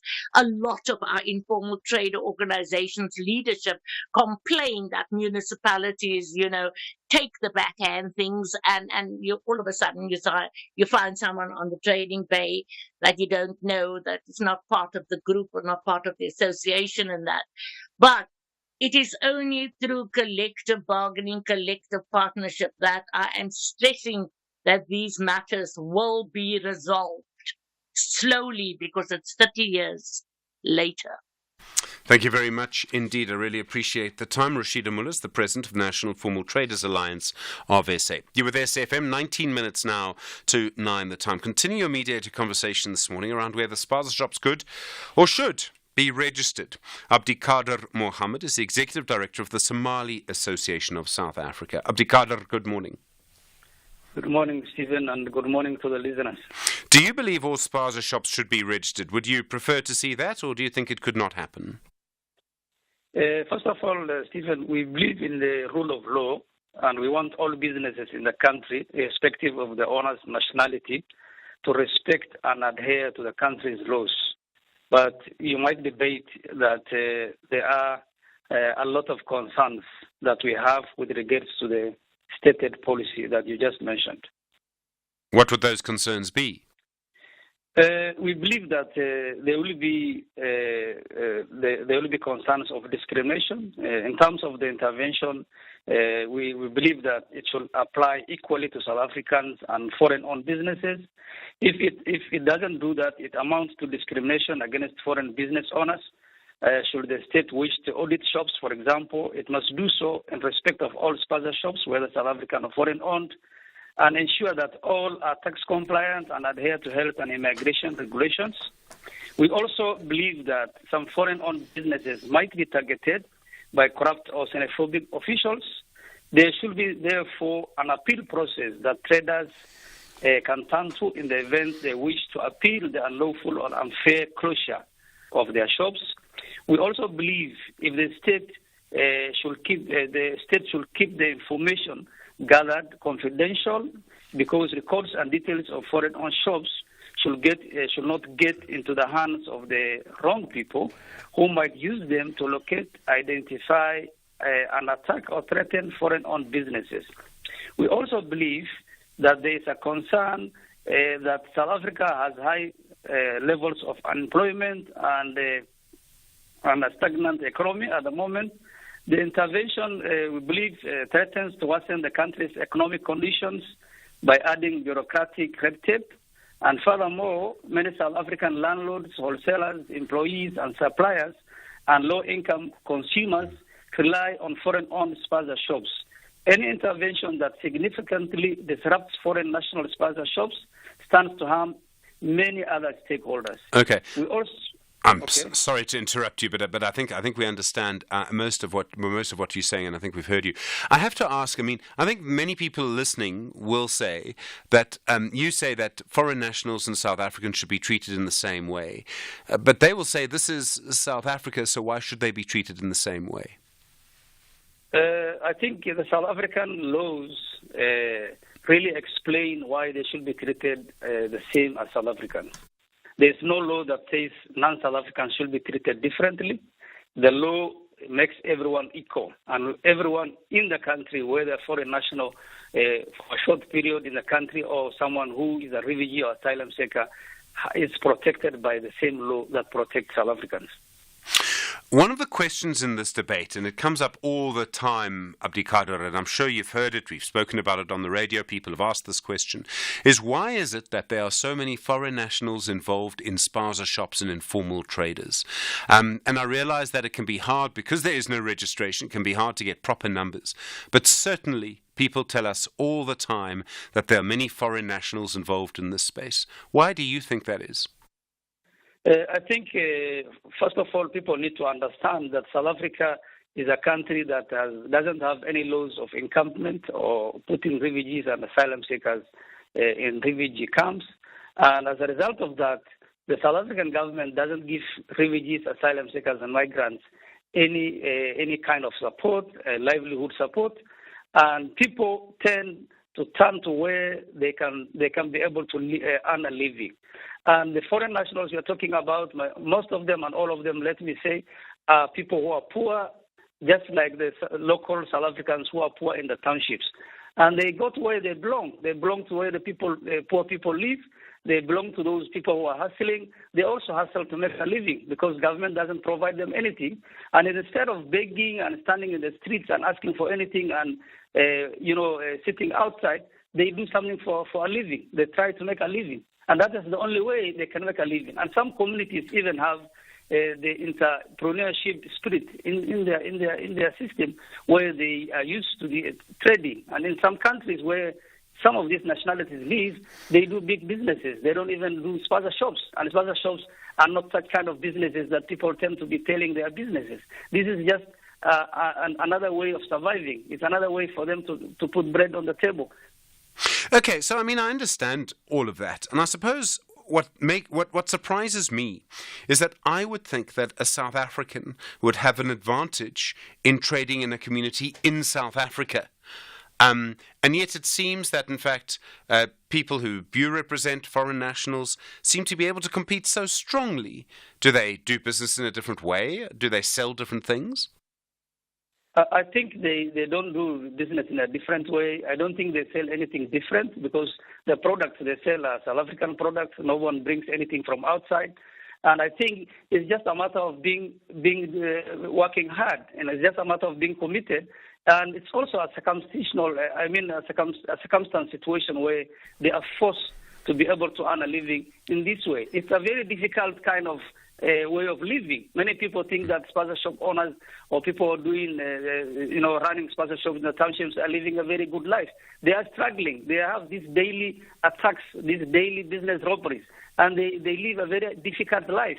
And it's just a matter of working hard to make sure they earn bread and put on the table.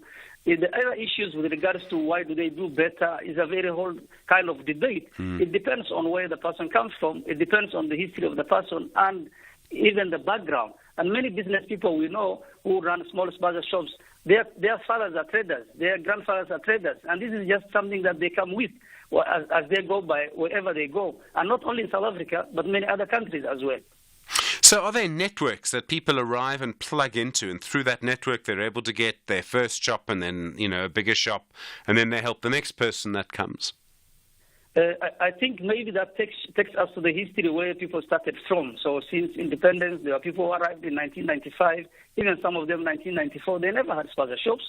They were selling sweets and chips and biscuits around taxi ranks on their back, and they were struggling, and they did not even have a place to sleep. But the same people are the ones who are owning businesses today, formal businesses, not even spaza shops. They developed from there. They became street vendors with a small table around the street and owning spaza job. It's a matter of working hard. It's a matter of developing. Yes, it's true. People help each other, and that is also a cultural aspect of some of the communities that they have this structure of helping each other and supporting each other. And I don't think there's any law that prohibits that. If people want to help each other, let them help each other. And the South Africans can do the same. Nobody stops that from South Africans to do the same. Whenever there's a story around people eating expired food or children who sometimes fall very ill from eating something that's bad for them, you will see, Abdikader, that foreign nationals are blamed for selling expired food, for example. Is that true? Basically, I think there are a lot of incidents where the claim was foreign nationals were the ones who are selling this stuff. And some of the things that were investigated recently came out that these biscuits and this stuff did not come from these shops. And, it's very easy to blame foreign nationals. And that's why it's the topic of saying anything that goes wrong from anywhere belongs to a foreign national, especially when it comes to people buying stuff from the spaza shops. Foreign nationals and spaza shop owners are not immune to anything. They are just like ordinary people. They can become criminals.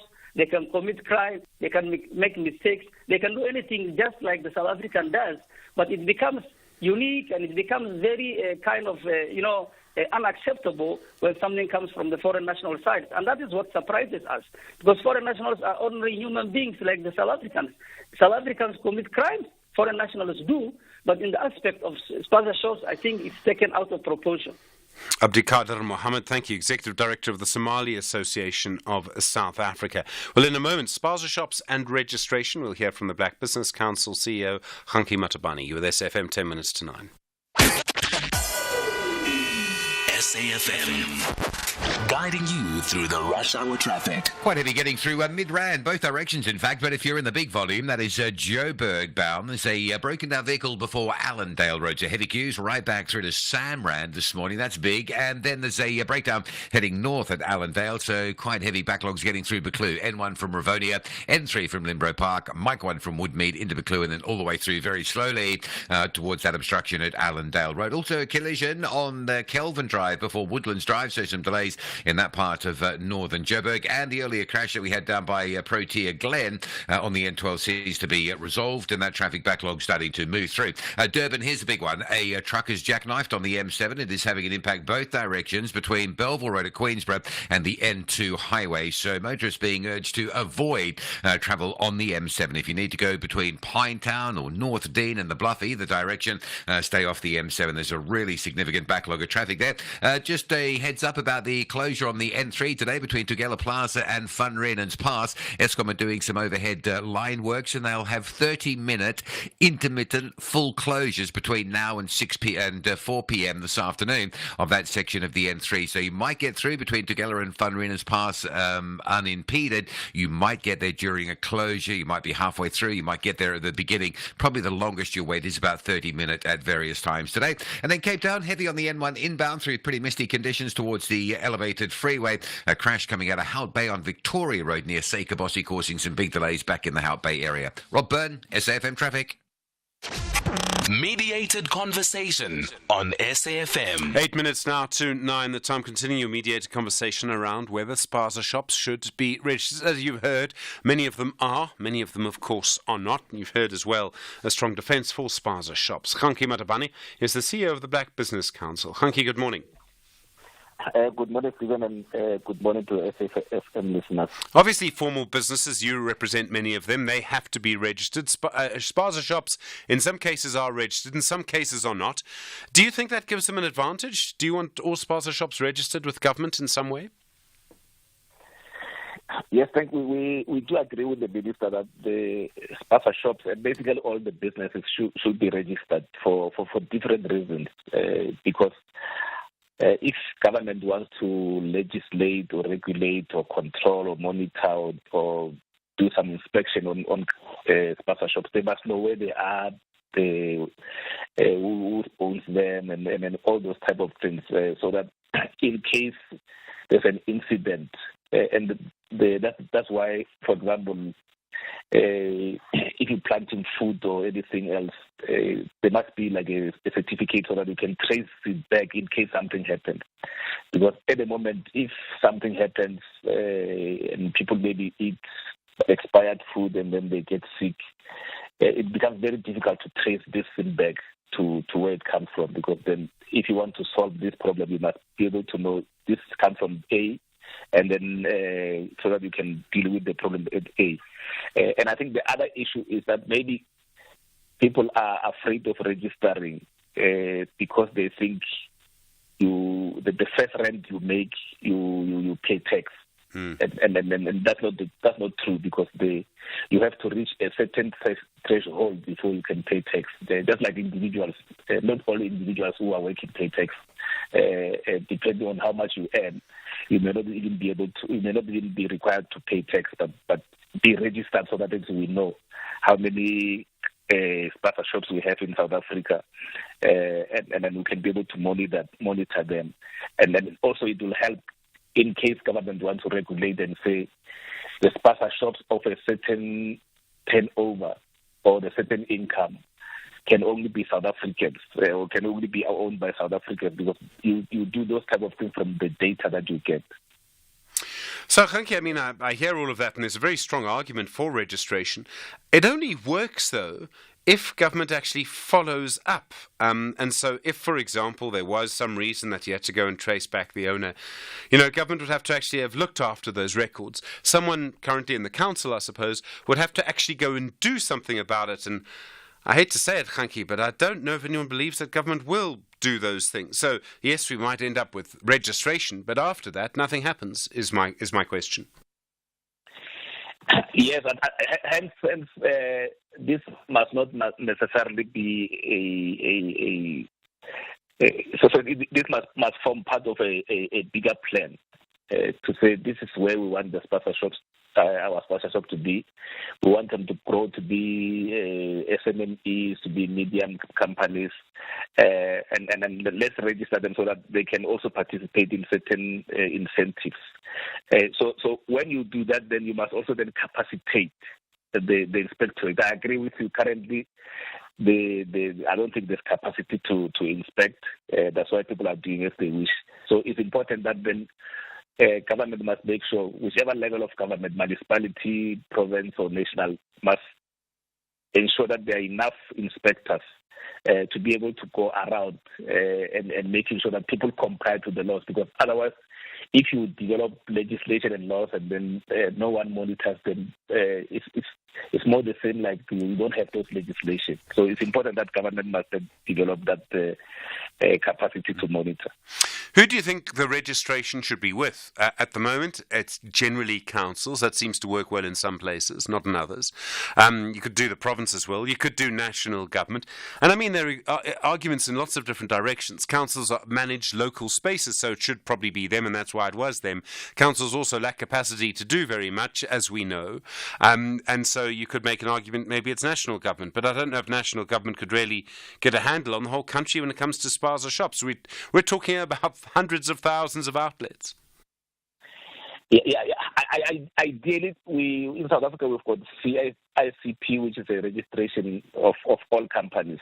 So ideally, the start should be there that all companies that are operating in South Africa must be registered, and then from there, then you can then categorize them and say perhaps maybe the institution that is doing well, which is SARS, should take some of the responsibility to also register people for tax, and then they can work with the municipalities to then say, we've got these companies registered in your municipalities, then take responsibility to make sure that you monitor what they do and then make sure that you regulate them, you control what they sell and what they don't sell, so that you safeguard the health of the people who are there.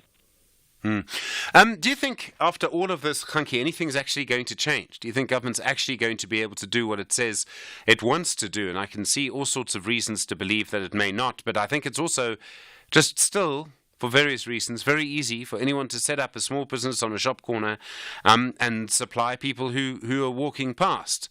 And I don't know if anything's actually going to change at the end of all of this. Yeah, I think there are some businesses, for example, the what you call from hand to mouth survivalist businesses. Those ones will be difficult to register because today you are operating at this corner, the following day you are at that other corner. But spaza shops, because spaza shops have got the physical address, they'll relatively be easier to register, and those will be easier to monitor because you know where they are actually located.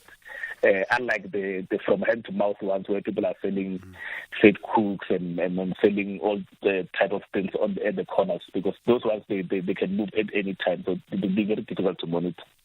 Khanki Matabane, thank you, CEO of the Black Business Council. I really appreciate the time this morning on your mediated conversation. My thanks also to Abdikader Mohammed, the Executive Director of the Somali Association of South Africa, and starting us off, Rashida Muller, the President of the National Formal Traders Alliance of SA, as well as part of your mediated conversation around the proposed registration of spaza shops, and of course the suggestion as well that they need to be properly compliant with tax for SARS. Well, there's been a lot already going on this morning. Kathy, of course, will continue with the conversations for you through the morning. There'll be a lot more to come here on SAFM. And lest you forget, it's day 27 of no load shedding. We will be back with you tomorrow from Mdu, Stanza, Zelma, Melissa, myself. Look after yourself. You're with SAFM leading the conversation. Good morning. It's 9 o'clock.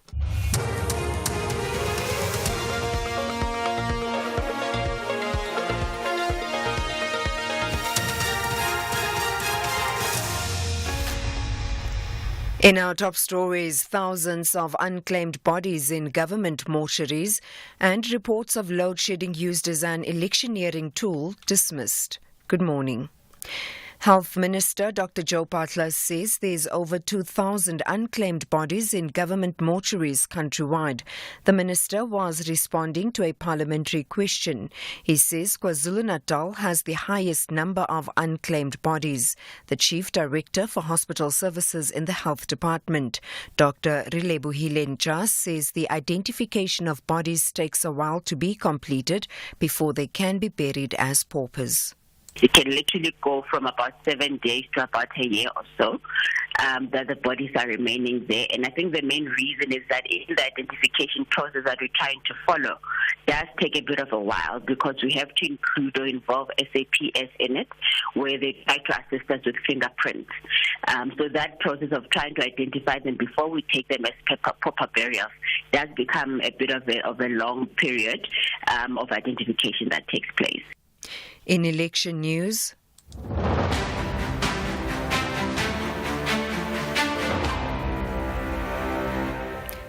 the Electricity Minister, Hossein Ramokgopa, has dismissed as baseless reports that rolling blackouts are being used as an election ploy.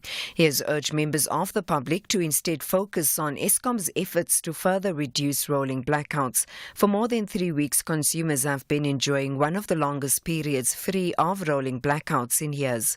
This as Eskom says it has sufficient generation capacity and emergency reserves to meet demand. Ramokgopa addressed the media in Pretoria yesterday. There will be multiple voices who seek to soil the environment because really they've been disarmed. Remember that there's been a significant weaponization of load shedding. So some of them have used this as part of a campaign tool. So when you remove it from their arsenal, they are exposed and therefore they resort to unsubstantiated theories like we have seen someone penned, something that can only be described as preposterous. That is not anchored on facts. The ANC has declined to comment on the leaked recording of its National Executive Committee meeting. In the recording, the party president, Cyril Ramaphosa, can be heard reading the Riot Act to party members ahead of next month's elections. He also called on members to ensure the party garners 57% of votes. The ANC Secretary-General, Fikile Mbalula, addressed the media in Johannesburg. People, when they are in a meeting, they speak their mind, and that does not become the position necessarily of the ANC. So when people invade that space, either by members of ANC by extension, who are mischievous, undermining their party, or otherwise, others intercepting ANC meetings, which is illegal. If the ANC was going to make it its business to intercept meetings of political parties, you will be accusing us of using state resources against our opponents. I've got no doubt. And this conversation is simple. We are preparing for an election. And in preparing for an election, you do what all other political parties do. The Gauteng Special Police Task Team says it has taken over investigations into the killing of well-known comedian Peter Mashata Mabuse. He was gunned down in Shoshanguve, north of Pretoria, in the early hours of Sunday after performing at the Epozini Lifestyle. The Gauteng Police's Umbuso Kumalo says they've made the case their priority. Team of detectives, we are working together with crime intelligence to make sure that those that are responsible for the killing in this particular area are brought into books. They must be arrested. We are all out. We also have the additional human resources, the tracking team that is busy identifying these criminals. Further afield, and finally, a severely ill Peruvian woman who was an advocate of assisted suicide has died after being given a lethal drug overdose by a doctor. Ana Estrada had been fighting for the right to take her own life for 8 years. The BBC's Gletsia Isala reports. In a press release, her lawyer, Josefina Miro Quesada, stated that she died on her own terms. She mentioned that her fight for the right to a dignified death raised awareness of euthanasia among thousands of Peruvians.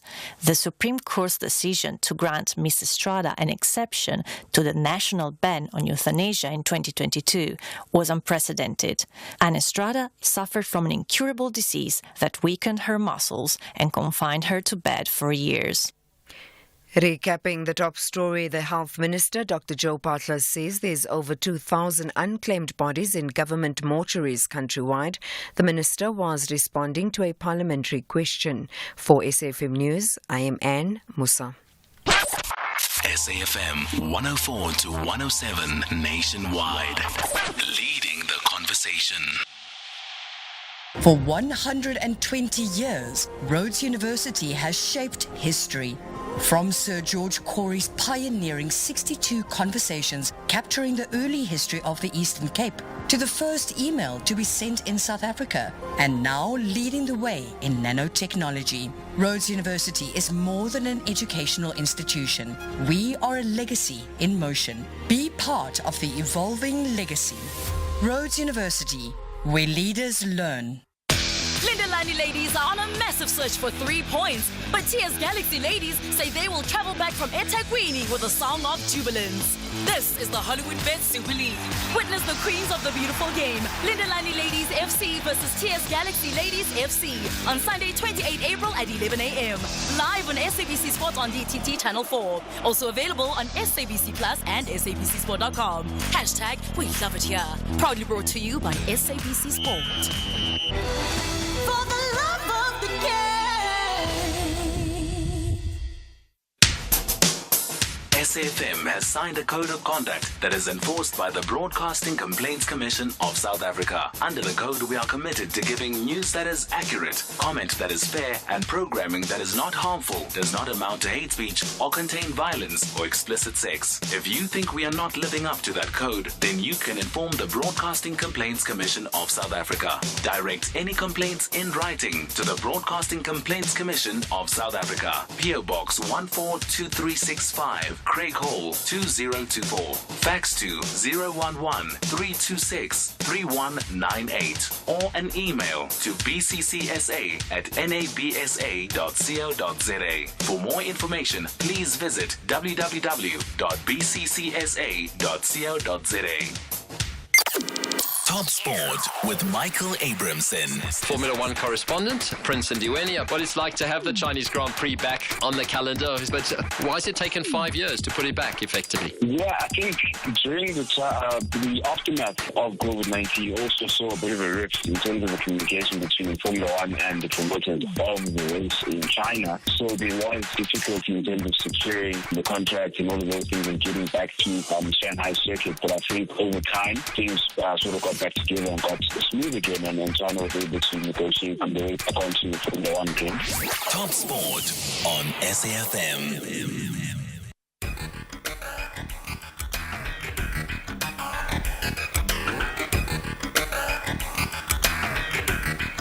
The Talking Point with Kathy Motlatlana. Weekdays, 9 a.m. till midday.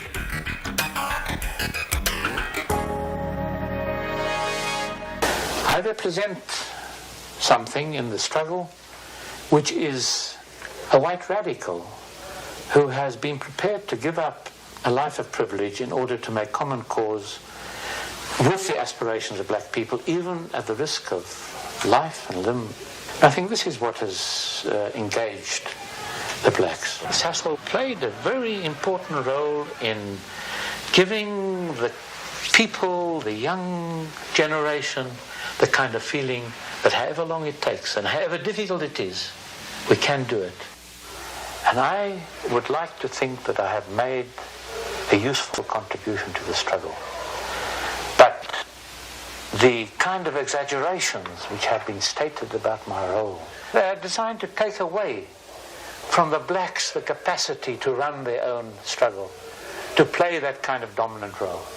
And I can tell you this, that as far as the African National Congress is concerned, I take my orders from Oliver Tambo as I used to from Nelson Mandela. And I am not behind every major success, nor am I at fault when there is a weakness. I play my part, and I hope it's been a useful one. I'd like to be remembered as a person who didn't waste his life, who tried his best to contribute what I have hopefully contributed to the transformation that has taken place. Now, I'm going to die. Life is a terminal illness, so we're all going to die. In my case, I'm going to die with the satisfaction that I've had a rare experience, that I started in the early 40s when there was absolutely no hope. I've been involved in every phase of our struggle, in the passive resistance campaign, in the armed struggle, in the negotiating process, and now in government, and then as housing minister. But what more do you want out of life?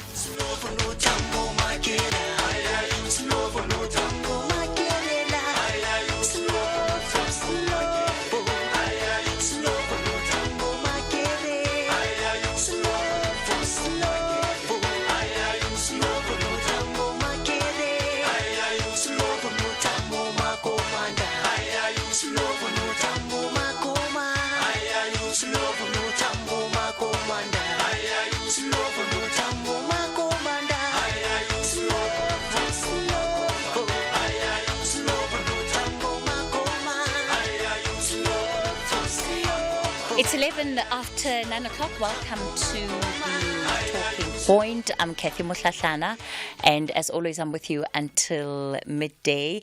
That is Joe Slovo, anti-apartheid activist, and you'd remember him as also former Minister of Housing in the Mandela administration, long-standing member of the South African Communist Party.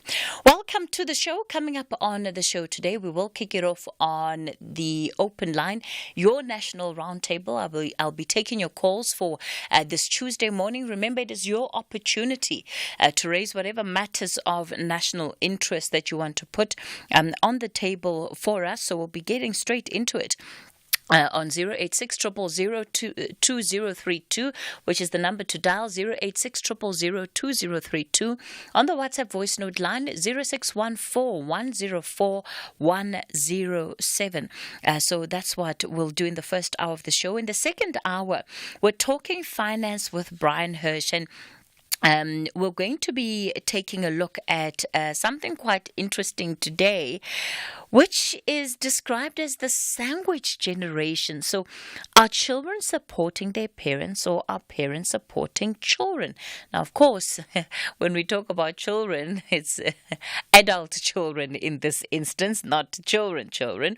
But the point is that, there's always this reversal of responsibilities, right, that is shared amongst children and parents, especially as they come into adulthood and as parents start to get older. So Brian will unpack this idea of the sandwich generation and really what it means for us from a financial planning point of view, what it is we need to keep in mind to make sure that we're ready for whatever level of responsibility that we might have to take on. And then the final hour of the show, we're going to be discussing the Universal Basic Income Grant in particular. And of course, we've got the issue of expanding social protection that's been part of the White Paper on Social Security from 1998. But now we've seen not only within Parliament, but various civil society groups have been championing this call for a universal basic income grant in a country like South Africa that has this huge disparity when it comes to income, but also when it comes to inequality, right? Our inequality rate is the highest in the world, and we have people in our country, millions of them, that are getting by without any kind of income whatsoever. Why is a basic income grant the answer in as far as social protection is concerned? So That's the conversation we'll have in the final hour of the show. I'm looking forward to being in conversation with you shortly. Listening to our news bulletins this morning and just over the last couple of days, I see the Giyani residents are back in the news.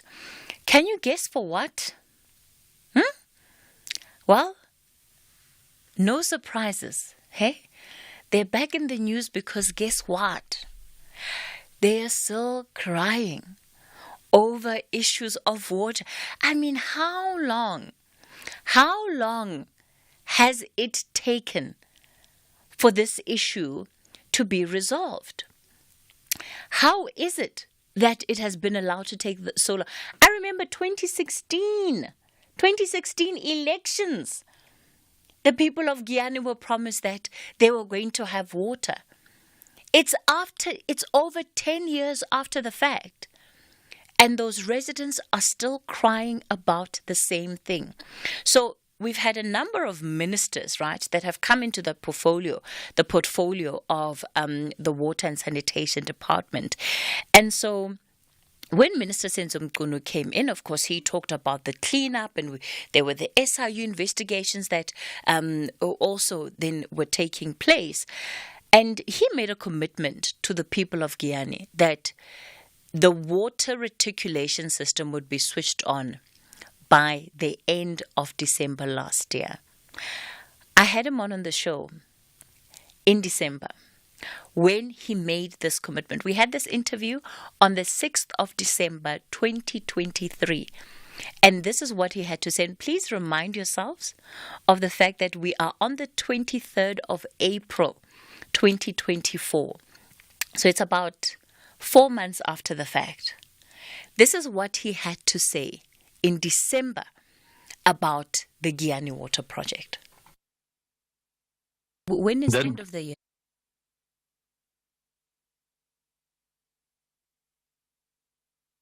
When is end of the year? When is end of the year? It's this year. We're on the 6th of December now. So this is the final month of the year. So when is end of the year? This year, 2023, because yes, Minister, some of these December. companies... So what is the switch-on date that you've agreed to? No, we have agreed on end of the year. End of the year is this year, end of December. But so we're not going to wait for December. But by the 31st of December, they'll have water running? That is exactly the end of the year, and we have an agreement to that. And I know that some of these contractors were, 2 months ago or so, they were 97%, 96%, others 80, others 70. So we are pushing very hard. Remember, these things. So you've gotten a commitment that these contractors are going to work, if need be, until the 31st of December, so that they can switch on water to villages in Giyani. We were saying, in fact, the true situation is that plant was always pumping water to some villages there, but it wasn't all because of its capacity. Now we're refurbishing it, and we've said as we reach higher degrees of refurbishment, let's connect the pipes that are ready going to the villages, because some have been completed.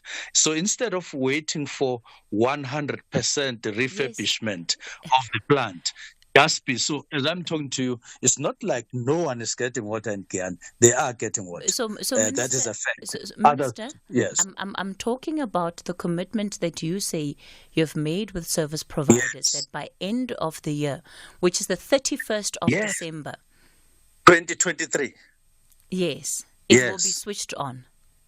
Yes, and I'm adding to say, all right. It won't be switched off for the first time. It has already been switched on, but we want all 37 to complete their work so that the 24 prioritized.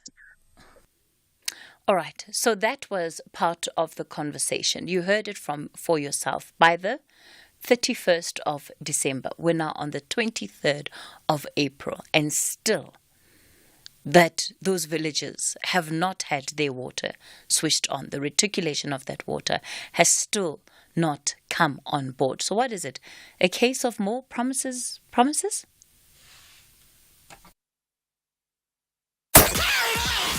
Attention to all music lovers. The highly anticipated Metro FM Music Awards are finally here. Y'all ready? Purchase your tickets to gain access to the awards ceremony and the live concert happening on the 27th of April 2024 at Mbombela Stadium, Mpumalanga. Yo, we about to have some fun in here. You can now secure your tickets from 300 Rand at www.computicket.co.za. Yeah, man, this is a big night. With a star-studded lineup of DJs and live performances, don't miss your chance to be part of this unforgettable celebration of talent and music excellence. Come on, Mbombela, come through. Let's do this. Hashtag MMA24, Black to the Future. Metro FM, it's where you want to be. Are you blowing your paycheck on car insurance every month? Monica, 39 from Three Rivers, pays just 1,515 Rand a month for a 2018 BMW 320i. None of the insurance companies has come near to the price I'm paying. I am happy at Outsurance. I'm going nowhere. SMS out to 30754 now for a quick quote that could save you hundreds every month. You'll also find out about included benefits like panic assistance and help it out 24-hour roadside assistance. Yusuf, 45 from Tegadal, pays just 700 Rand a month for his 2021 VW Polo. Help it out. Took the family up to go and see the snow and I got stuck. The service was quick, even though it was in a very remote area. Absolutely phenomenal service from Outsurance. SMS out to 30754 now. That's out to 30754. Outsurance is a licensed insurer and FSP. T's, C's and limits apply. Premiums are risk profile dependent and reviewed annually. Client comments do not constitute financial advice. Call us on 086 000 2032. All right, let me kick it off in Mbombela this morning. Matlohonolo, good morning. Hey, good morning, Chikri. How are you doing? Doing well, thank you, Matlohonolo. Very well, thank you.